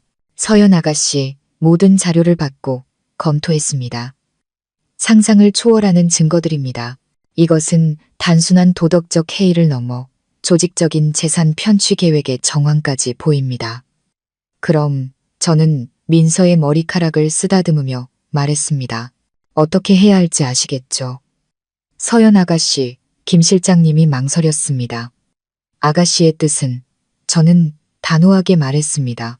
모든 문자 내용과 호텔 사진을 컬러로 인쇄하고 박 여사의 녹음 파일을 CD로 복사해서 완벽한 서류처를 만들어주세요. 모든 것은 공증을 받아야 합니다. 그가 단 한마디도 부인하지 못하게요. 그 다음 그 서류를 변호사 사무실에 공식 공문으로 5군데에 보내주세요. 첫째, 그룹 경영진. 둘째, 그룹 노동조합. 셋째, 그룹 감사팀. 넷째, 인사팀. 그리고 다섯째, 사내 홍보팀입니다. 저는 민준 씨가 큰 그룹, 공기업이 민영화된 곳에서 일한다는 것을 알고 있었습니다. 그런 곳에서는 능력 없는 직원은 용납할지 몰라도 도덕적인 오점, 특히 그것이 공개적으로 드러났을 때는 절대 용납하지 않습니다. 그들은 기업 문화, 신뢰, 그리고 그가 당원이라면 당원으로서의 품위를 매우 중시합니다. 과장 직급이라면 당원일 가능성이 높았죠. 아빠는 거래처를 통한 부드러운 압박을 사용하셨습니다. 그것은 회장님의 방식이었죠. 경고를 통해 민준 씨를 고립시키고 두려움에 떨게 했습니다. 하지만 이것은 저의 방식입니다. 배신당한 아내, 모욕당한 어머니의 방식. 저의 공격은 경고가 아닙니다. 쇠처럼 단단한 증거가 첨부된 공식적인 고발장입니다. 저는 이 판을 완전히 뒤집고 싶었습니다. 그가 마지막 자존심으로 붙잡고 있는 그곳의 모든 사람들이 그의 진짜 얼굴을 알게 하고 싶었습니다. 나중에 김 실장님께 들은 이야기입니다. 그 주 화요일 아침 그의 사무실 직원이 정장을 차려입고 정중하게 봉인된 5개의 서류철을 들고 민준 씨의 회사 본사로 향했습니다. 그는 5개의 핵심 부서 비서에게 직접 서류를 전달했습니다. 그 봉투들이 열렸을 때 무슨 일이 일어났는지는 모르지만 저는 상상할 수 있었습니다. 그 거대한 그룹은 그날 분명 지진을 겪었을 겁니다. 임원 부인들의 모임에서 나온 소문과는 차원이 다른 변호사가 보낸 공식적인 고발장이었습니다. 사진, 문자, 그리고 박 여사의 소름 끼치는 목소리까지 담겨 있었죠. 그 후 아빠의 골프 친구였던 민준 씨의 사장님은 경로했습니다. 지난번에는 소문만 듣고 아빠의 체면을 생각해 경고만 했지만 이번에는 공식적인 고발 서류였습니다. 이것은 더 이상 집안의 불화가 아니었습니다. 감사팀과 노조에까지 전달된 심각한 도덕적 스캔들이었습니다. 그룹 전체의 명예가 걸린 문제였죠. 즉시 긴급회의가 소집되었습니다. 조사는 필요 없었습니다. 증거가 너무나 명백했으니까요. 민준 씨와 유리가 호텔 로비에서 허리를 감싸고 있는 사진. 제가 임신했을 때 저를 폄하했던 문자 메시지들. 그리고 가장 끔찍했던 것은 박 여사의 녹음 파일이었습니다. 그들은 한 할머니가 아들의 내연녀와 함께 자기 친손녀를 쓸모없는 딸년이라 부르며 이혼 재산을 가로챌 계획을 세우는 것을 들었습니다. 이것은 더 이상 남녀 간의 문제가 아니었습니다. 비인간적인 문제였죠. 민준 씨는 그때까지도 사무실에 앉아 있었습니다. 아무도 그에게 일을 주지 않았지만 그는 여전히 바쁜 척하고 있었습니다. 그는 이혼 서류에 서명만 하면 모든 것이 끝날 거라고 생각했습니다. 여전히 자리를 지키고 언젠가 다시 시작할 수 있을 거라고 꿈꾸고 있었죠.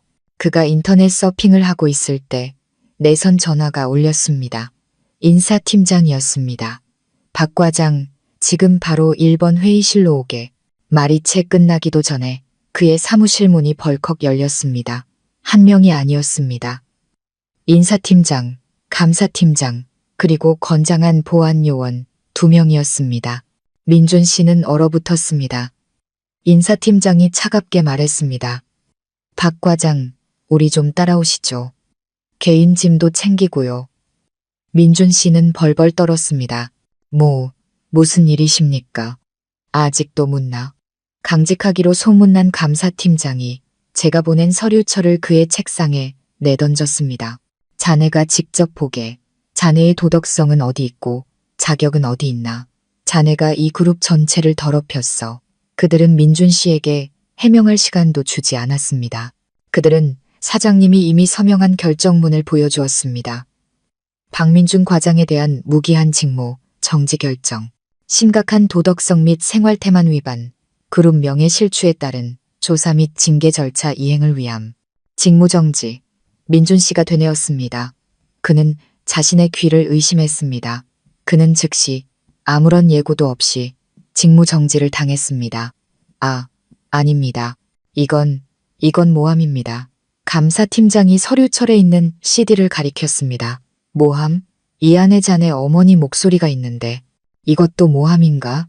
아니면 이 사무실 전체가 듣도록 틀어줄까? 민준 씨는 할 말을 잃었습니다. 그는 주위를 둘러보았습니다. 그를 피하던 모든 동료들이 이제는 통쾌함과 경멸이 섞인 눈으로 그를 쳐다보고 있었습니다. 그는 자신이 정말로 끝났다는 것을, 이 배에서 쫓겨났다는 것을 알았습니다. 민준 씨는 극도의 수치심 속에서 조용히 개인 물품을 박스에 담았습니다. 2명의 보안 요원이 마치 범죄자를 호송하듯 양옆에 섰습니다. 그는 매일 다니던 복도를 걸었지만 오늘은 영원처럼 길게 느껴졌습니다. 그는 수백 명의 시선 아래 그룹의 정문 밖으로 밀려났습니다. 그는 이혼 서류에 서명하면서까지 지키려 했던 유일한 것, 직장을 잃었습니다. 그날 저녁 저는 민서에게 젖을 물리며 재우고 있었습니다. 문자 알림음이 울렸습니다. 김 실장님이었습니다. 메시지는 단 한 줄이었습니다. 처리 완료, 직무 정지. 저는 푸른 호수가 내려다 보이는 산후조리원 발코니에 앉아 있었습니다. 민서는 요람에서 새근새근 잠들어 있었고 아이의 숨결은 나비의 날갯짓처럼 가벼웠습니다. 저는 문자를 읽었습니다. 마음은 평온했습니다. 저 자신도 놀랄 만큼 평온했죠. 통쾌하지도 기쁘지도 않았습니다. 그저 마땅한 결과라고 생각했습니다. 뿌린 대로 거두는 법이니까요. 저는 그곳에 없었지만 민준 씨가 개인 물품이 담긴 박스를 들고 실패자의 모습으로 아파트로 돌아가는 장면을 상상할 수 있었습니다. 그는 과장 자리를, 그 허황된 마지막 자존심을 지키기 위해 이혼 서류에 서명하고 이 500만 원과 집의 대부분을 포기했습니다. 그리고 이제 제가 그의 마지막 구명줄마저 끊어버린 것입니다. 그는 분명 극도의 공황 상태에 빠져 있을 겁니다. 나중에 알게 된 사실이지만 그 극심한 공황 속에서 민준 씨는 제게도 박 여사에게도 전화하지 않았습니다. 그는 인턴 유리에게 전화를 걸었습니다. 그녀는 그의 마지막 희망이었습니다. 그의 어머니 박 여사가 친손녀까지 버리게 만든 이유였죠. 그녀는 손주를 낳아줄 사람, 이 500만 원의 사업 자금을 약속받은 사람이었습니다. 민준 씨는 새로운 미래인 양 그녀에게 매달렸습니다. 그는 한 번, 2번 전화를 걸었지만 그녀는 받지 않았습니다. 민준 씨는 이제 막다른 골목에 몰린 짐승처럼 미친 듯이 문자를 보냈습니다. 유리야, 어디야? 나한테 큰일이 생겼어. 제발 전화 좀 받아. 메시지는 보내졌지만 돌아오는 것은 침묵의 회색 창뿐이었습니다. 그는 유리가 같은 그룹에서 일한다는 사실을 몰랐습니다. 인턴인 그녀는 그보다 소문에 더 민감했습니다. 그녀는 그가 직무정지를 당하고 범죄자처럼 사무실에서 끌려 나갔다는 소식을 이미 알고 있었습니다. 그녀는 사내에 퍼진 고발 이메일도 보았습니다. 그녀는 자신의 사진이 흐릿하게 처리되어 첨부된 것을 보았습니다. 그녀는 두려웠습니다. 그녀는 바보가 아니었습니다. 그녀가 민준 씨와 만난 것은 그가 미래가 있고 돈이 있는 과장이었기 때문입니다. 이제 그는 진흙탕에 빠진 그룹 전체가 손가락질하는 도덕적 오점이었습니다. 그녀가 미쳤다고 그와 엮이겠습니까? 민준 씨는 방에서 울부짖는 박 여사를 내버려 두고 미친 듯이 집 밖으로 뛰쳐나갔습니다. 그는 유리의 자취방으로 차를 몰았지만 그 값싼 원룸은 굳게 잠겨 있었습니다. 그는 문을 두드리며 그녀의 이름을 불렀습니다. 집주인이 못마땅한 얼굴로 나왔습니다. 유리, 아가씨 찾아요? 오늘 아침 일찍 짐 빼서 나갔는데 계약 해지하고 급하게 방 뺐어요. 고향에 급한 일이 생겼다던데. 고향. 민준 씨는 망연자실했습니다. 그는 자취방 처마 밑에 서 있었습니다.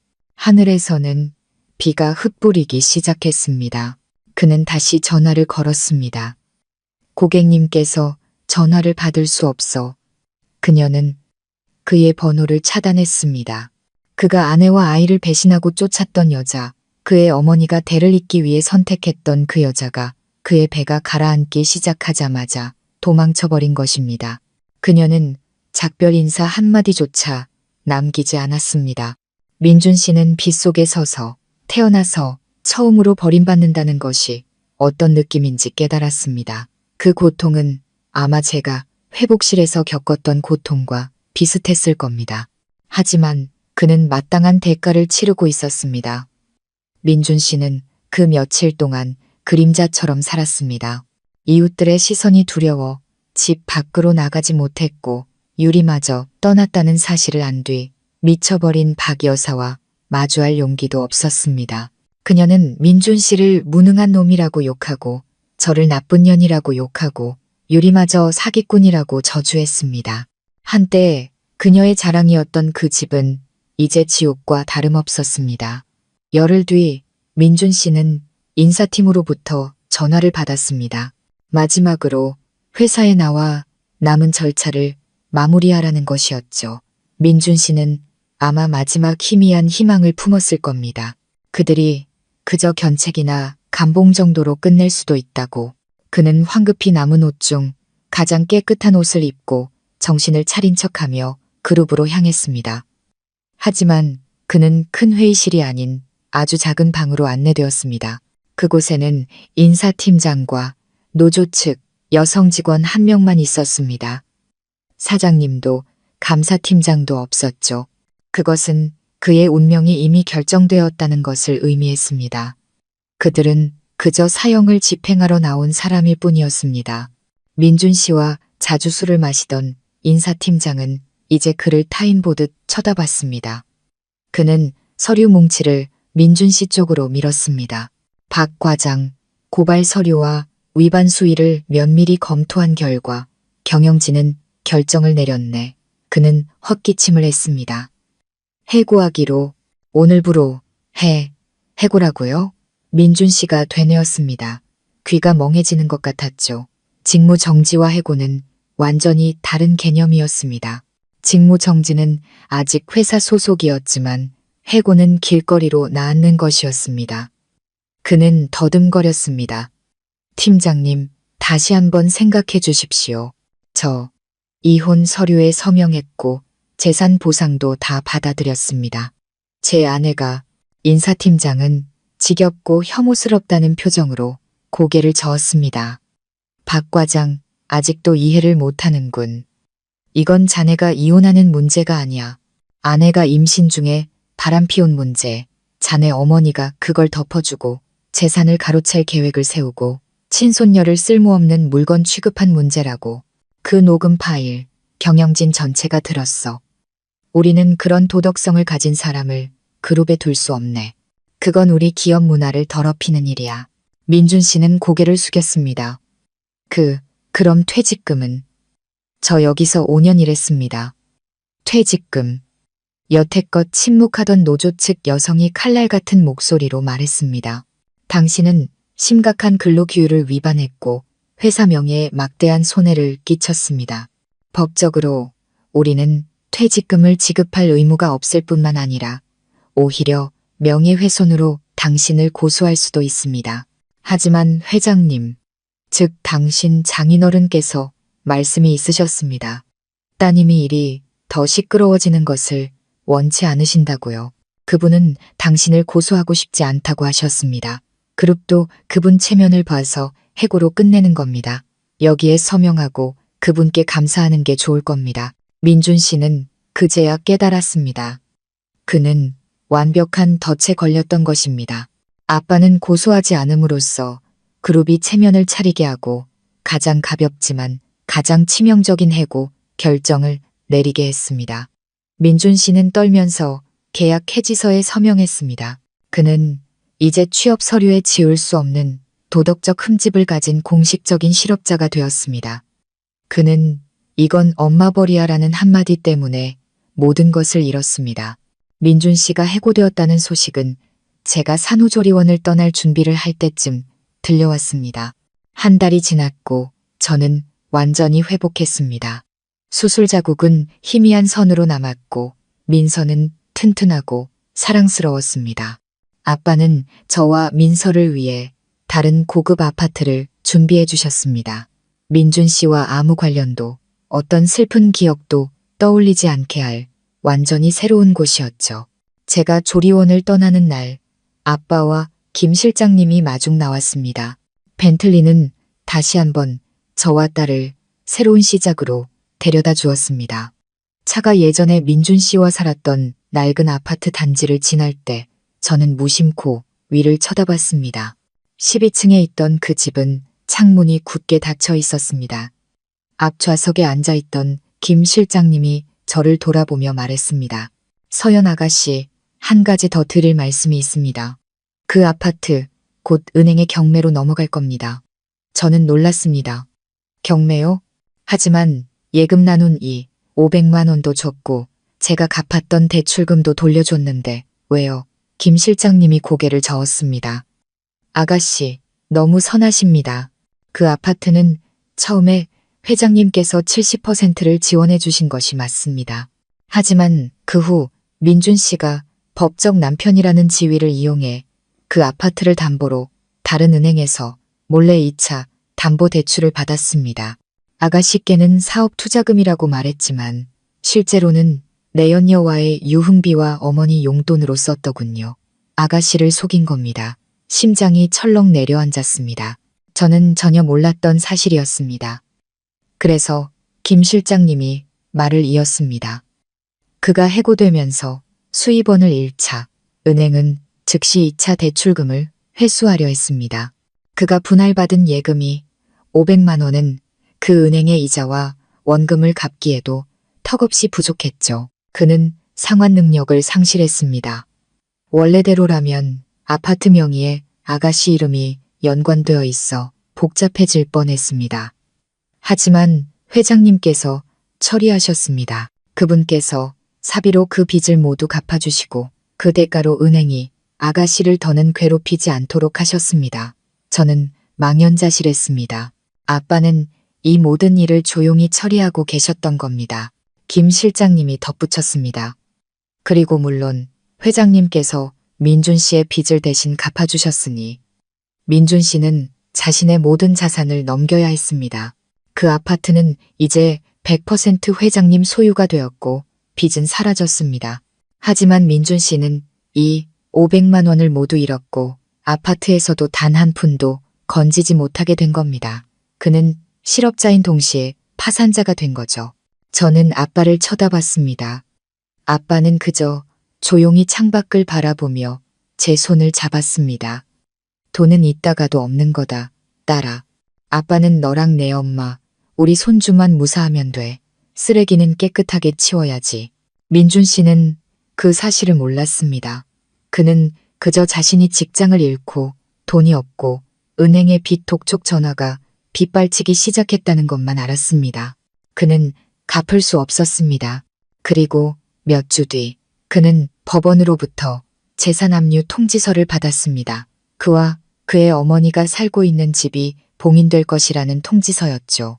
민준 씨의 몰락은 어떤 비극 영화보다도 빠르게 진행되었습니다. 그는 직장, 아내와 아이, 내연녀, 그리고 이제 살 곳마저 잃었습니다. 그가 2차 담보대출금을 상환하지 못하자 은행은 시간을 주지 않았습니다. 그리고 제가 공식적으로 이혼하여 더 이상 연대 책임이 없어지자 은행은 즉시 경매 절차를 진행했습니다. 하지만 경매는 필요 없었습니다. 아빠가 이미 그 빚을 모두 사들였으니까요. 법적으로 그 집은 이제 아빠의 것이었고 아빠는 당연히 그들 모자를 단 하루도 더 그곳에 머물게 할 생각이 없었습니다. 어느 날 아침 집행관팀이 새로운 소유주 대리인 자격의 김 실장님과 함께 그 아파트를 찾아갔습니다. 나중에 김 실장님이 제게 들려준 이야기입니다. 그들이 문을 두드렸을 때 문을 연 것은 박 여사였습니다. 그녀는 김 실장님을 보자마자 눈을 부릅떴습니다. 또 너야? 여긴 왜 왔어? 꺼져. 김 실장님은 여전히 태연한 모습으로 법적 서류를 내밀었습니다. 박 여사님, 저희는 재산 회수 결정을 집행하러 왔습니다. 이 아파트는 민준 씨가 채무 상환 의무를 이행하지 못하여 새로운 채권자, 즉 저희 의뢰인께 소유권이 이전되었습니다. 2시간 내로 개인 짐을 챙겨서 퇴거해 주시기 바랍니다. 뭐라고? 박 여사가 소리쳤습니다. 회수, 무슨 채권자? 여긴 내 아들 집이야. 초췌하고 헬쑥해진 민준 씨가 침실에서 걸어 나왔습니다. 그는 서류 뭉치를 보고 모든 것을 이해했습니다. 자신이 모든 것을 잃었다는 것을 그는 떨었습니다. 아, 안 돼. 난 이 500만 원 갚았잖아요. 그 이 500만 원은 김 실장님이 명확하게 말했습니다. 당신이 담보로 빌린 5천만 원의 이자와 원금 일부에 불과합니다. 나머지는 저희 의뢰인께서 상환하셨습니다. 이제 이 집은 그분 소유이니 퇴거해 주시죠. 그제야 박 여사는 깨달았습니다. 자기 아들이 바람을 피우고 해고당했을 뿐만 아니라 몰래 5천만 원의 빚까지 졌다는 것을. 그녀는 원수를 보듯 민준 씨를 쳐다봤습니다.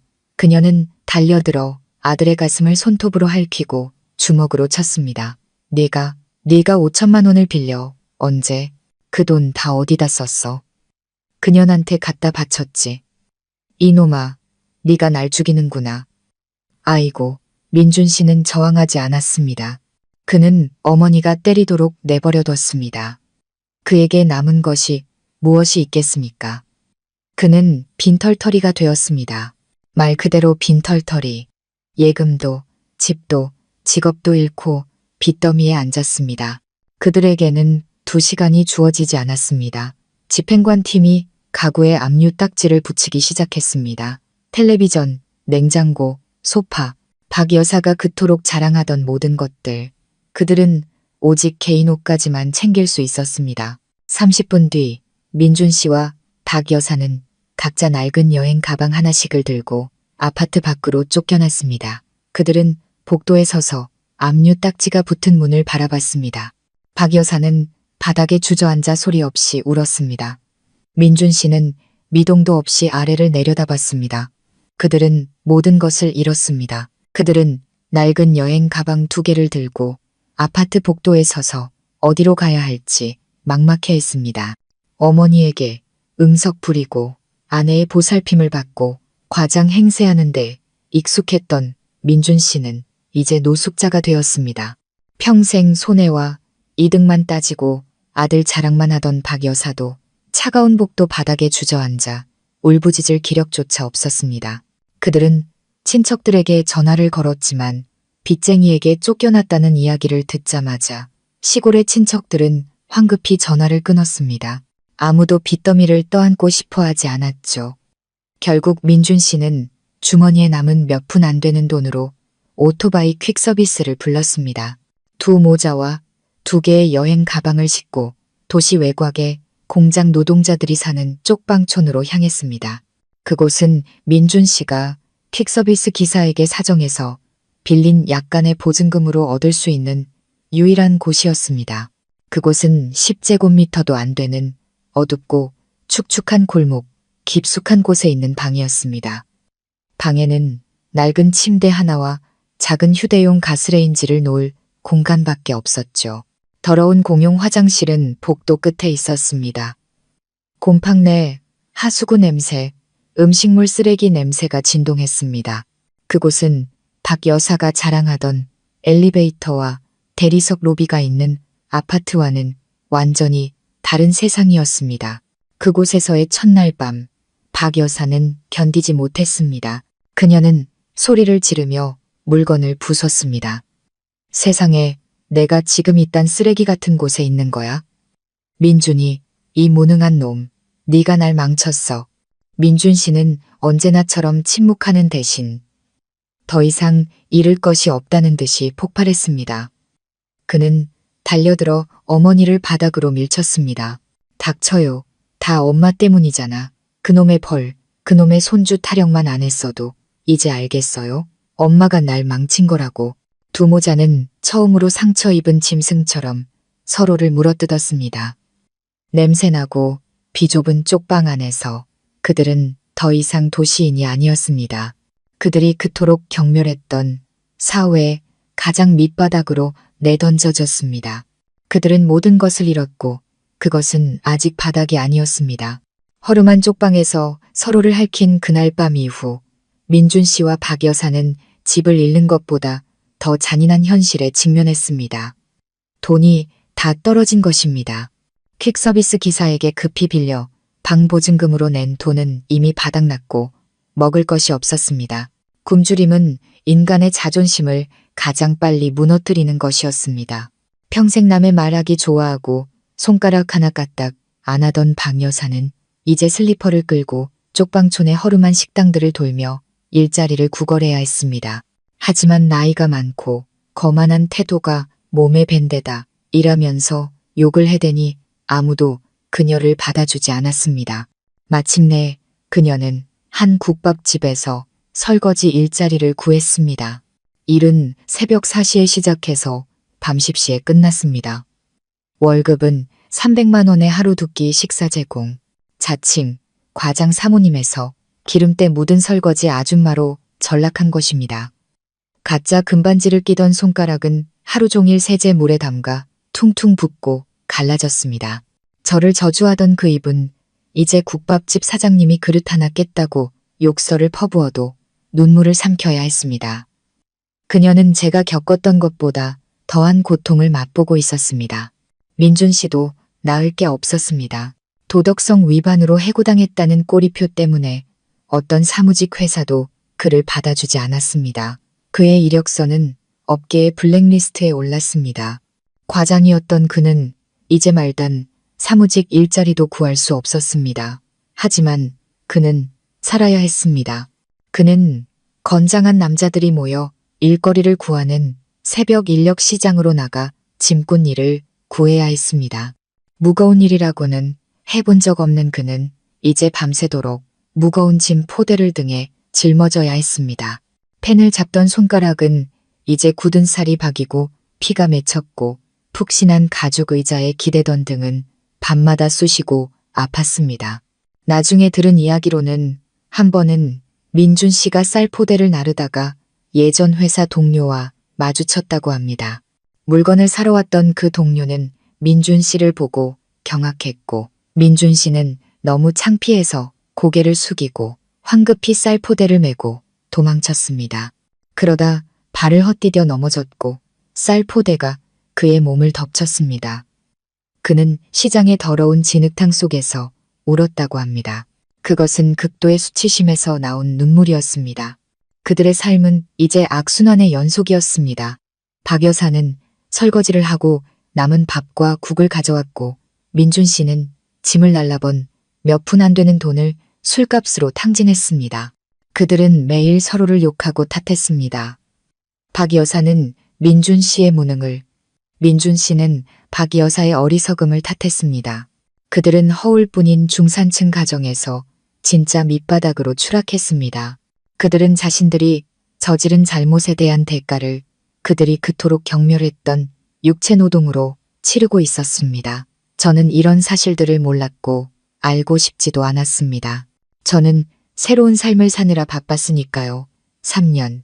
길지 않은 시간이지만 갓난아이가 옹알이하는 작은 천사로 변하기에 상처 입은 여자가 허물을 벗고 강해지기에 충분한 시간이었습니다. 3년 후에 저는 옛날의 서연이가 아니었습니다. 저희 집은 햇살로 가득했습니다. 제 딸 민서는 이제 3살배기 예쁘고 사랑스러운 아이가 되었습니다. 아이는 제 까만 눈을 닮았지만 제잘거리는 입과 활발한 성격은 외할아버지를 쏙 빼닮았습니다. 아이는 저의 작은 태양이었고 제가 계속 나아갈 이유였으며 끊임없이 노력하게 하는 원동력이었습니다. 아이의 웃음소리는 집안의 모든 빈 공간을 채우고 제 마음의 모든 상처를 어루만져 주었습니다. 저는 예전 직장으로 돌아가지 않았습니다. 출산 후 첫 1년은 온전히 아이에게 바쳤습니다. 그리고 그 1년 동안 저는 더 이상 평범한 삶을 살 수 없다는 것을 깨달았습니다. 저는 공부했습니다. 재무, 투자, 경영에 대해 공부했죠. 아빠는 제가 진정으로 준비되었다는 것을 보시고 집안의 작은 사업체 하나를 제게 맡기기 시작하셨습니다. 그곳은 의료장비 수입 전문 회사로 제가 전혀 몰랐던 분야였습니다. 처음에는 정말 힘들었습니다. 기계 이름부터 복잡한 통관 절차까지 가장 기본적인 것부터 배워야 했습니다. 지쳐서 포기하고 싶을 때도 있었지만 잠든 민서를 볼 때마다 다짐했습니다. 해내야 한다고. 나 자신뿐만 아니라 아이의 버팀목이 되기 위해서라도 강해져야 한다고. 3년이 흘렀습니다. 평범한 직장인이었던 저는 이제 여성 사업가가 되었습니다. 아직 크게 성공한 것은 아니지만 저는 자신감 있고 독립적이며 경제적으로 자립했습니다. 저는 제가 번 돈으로 딸에게 무엇이든 사줄 수 있었습니다. 아이를 데리고 여행을 가고 최고의 국제학교에 보낼 수 있었습니다. 저는 더 이상 어떤 남자에게도 기댈 필요가 없었습니다. 가끔 엄마가 한숨을 쉬며 말했습니다. 딸아, 이제 재혼도 생각해봐야지. 민서에게도 아빠가 필요하잖니. 저는 그저 웃었습니다. 저도 한때는 민서에게 아빠가 필요하다고 생각했습니다. 하지만 이제는 압니다. 민서에게는 온전하지만 거짓된 가정보다 행복한 엄마가 더 필요하다는 것을 저는 끔찍한 결혼 생활을 겪었습니다. 그것은 저를 두렵게 했지만 동시에 더 현명하게 만들었습니다. 저는 서두르지 않습니다. 행복은 인연이 있다면 찾아올 것입니다. 만약 그렇지 않더라도 저와 민서는 아주 잘 살아갈 겁니다. 주말이면 저는 딸을 데리고 외갓집으로 갔습니다. 예전의 낡은 단층 집은 아빠가 예쁜 정원이 있는 빌라로 다시 지으셨습니다. 엄마는 이제 아무 걱정 없이 오직 꽃과 외손녀를 돌보는 일에만 전념하십니다. 부모님의 행복한 미소를 보고 잔디밭에서 제잘거리며 뛰어노는 딸을 보며 저는 마음의 평화를 느꼈습니다. 어느 화창한 일요일 오후 저는 민서를 데리고 도심의 한 고급 키즈 카페에 갔습니다. 아이는 분홍색 공주 드레스를 입고 머리를 양갈래로 묶고 작은 새처럼 제잘거리며 뛰어다녔습니다. 저는 야외 카페에 앉아 아이에게서 눈을 떼지 못하고 행복하게 미소 지었습니다. 이렇게 여유롭고 평화로운 기분을 느껴본 것이 얼마 만인지 몰랐습니다. 제가 라떼를 한 모금 마시고 있을 때 우연히 아이를 데리고 그곳에 온 제 회사 비서가 다가왔습니다. 그녀는 제 옆에 앉아 망설이는 눈빛으로 저를 바라봤습니다. 대표님, 방금 저기서 저는 의아했습니다. 뭘 봤는데요? 비서가 키즈 카페 출입구 쪽을 가리켰습니다. 공공 쓰레기통이 있는 곳에요. 혹시 대표님 아는 분인 것 같아서요. 저는 눈을 가늘게 뜨고 그쪽을 바라봤습니다. 오후의 옅은 햇살 아래 늙고 젊은 두 사람의 그림자가 보였습니다. 그들은 쓰레기통을 뒤지고 있었습니다. 나이든 여자는 희끗희끗한 머리가 헝클어져 있었고 얼룩덜룩한 회색 작업복을 입고 있었습니다. 그녀는 큰 자루를 힘겹게 끌고 있었죠. 함께 있던 남자는 마르고 검었으며 얼굴은 헬쑥했고 찢어진 모자 그늘에 가려져 있었습니다. 그는 캔과 플라스틱 병을 하나씩 주워 자루에 담고 있었습니다. 심장이 쿵 내려앉았습니다. 그들이 너무나 많이 변했고 알아볼 수 없을 정도로 초췌했지만 저는 그들이 누구인지 알 수 있었습니다. 민준 씨와 박 여사였습니다. 그들은 저를 보지 못했습니다. 자신들의 일에 열중하고 있었죠. 아마 이 일을 한 지 꽤 된 모양이었습니다. 부잣집 아이들이 비싼 음료수 캔을 많이 버리는 이 고급 키즈 카페는 그들에게 금광과도 같았을 겁니다. 그때 놀 만큼 놀아지친 민서가 제게 달려와 품에 안겼습니다. 엄마, 목말라요. 아이는 제 테이블 위에 오렌지 주스를 단숨에 들이켰습니다. 저는 아이를 품에 꼭 안았습니다. 아이의 머리에서 나는 향기, 순수함의 향기가 저를 현실로 돌아오게 했습니다. 저는 다시 쓰레기통 쪽을 바라봤습니다. 민준 씨가 땀을 닦으려고 고개를 들다가 우연히 저를 보게 되었습니다. 그는 얼어붙었습니다. 우리의 시선이 허공에서 마주쳤습니다. 그 짧은 순간 저는 한때 제 남편이었던 그 사람의 눈에서 당황, 수치심, 그리고 절망을 보았습니다. 그는 황급히 고개를 돌리고 모자를 푹 눌러 쓴 채 박 여사의 팔을 끌었습니다. 그리고 빛을 피해 달아나는 쥐처럼 구석진 곳으로 재빨리 숨었습니다. 박 여사는 영문도 모른 채 아들에게 이끌려 비틀거리며 따라갔습니다. 길고 짧은 그들의 그림자가 비틀거리며 주차장 벽 뒤로 사라졌습니다. 저는 미동도 없이 앉아 있었습니다. 통쾌하지도 동정심이 들지도 않았습니다. 마음은 이상할 정도로 평온했습니다. 마치 결말을 이미 알고 있는 영화의 슬로 모션 장면을 본 것 같았죠. 엄마, 이제 집에 가요. 아이스크림 먹고 싶어요. 민서가 저를 흔들었습니다. 저는 미소 지으며 아이의 이마에 입을 맞췄습니다. 그래, 우리 집에 가서 아이스크림 먹자. 저는 딸을 안아들었습니다.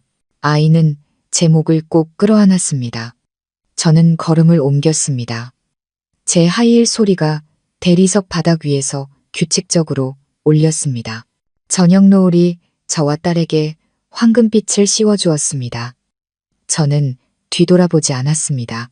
과거가 아무리 끔찍하고 더러웠다 해도 그것은 이미 제 등 뒤에 그것이 마땅히 있어야 할 곳에 남겨졌습니다. 인생은 본래 아주 공평합니다.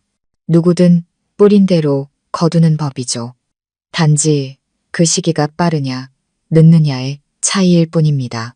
마음쉼터 가족, 여러분, 오늘 이야기는 우리에게 많은 생각을 남깁니다.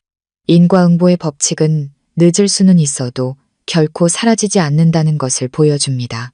또한 인간애가 결핍된 도는 그것을 숭배하는 자들을 파멸시키는 양날의 검이 될 수 있다는 것도요. 무엇보다 이 이야기는 우리에게 내려놓음의 힘을 일깨워줍니다. 용서는 상처 준 사람을 위한 것이 아니라 증오의 굴레에서 우리 자신의 영혼을 해방시키기 위한 것입니다. 이야기의 주인공처럼 우리가 유독한 과거를 과감히 놓아버릴 때 비로소 평화롭고 진정한 행복이 가득한 미래를 열 수 있습니다. 우리 모두가 자신만의 강인함을 찾기를 바랍니다. 구독과 알림 설정, 그리고 영상 공유로 마음 쉼터에 따뜻한 온기를 더해주세요. 여러분의 소중한 감상평도 댓글로 남겨주시길 바랍니다. 들어주셔서 감사합니다. 다음 이야기로 다시 찾아뵙겠습니다.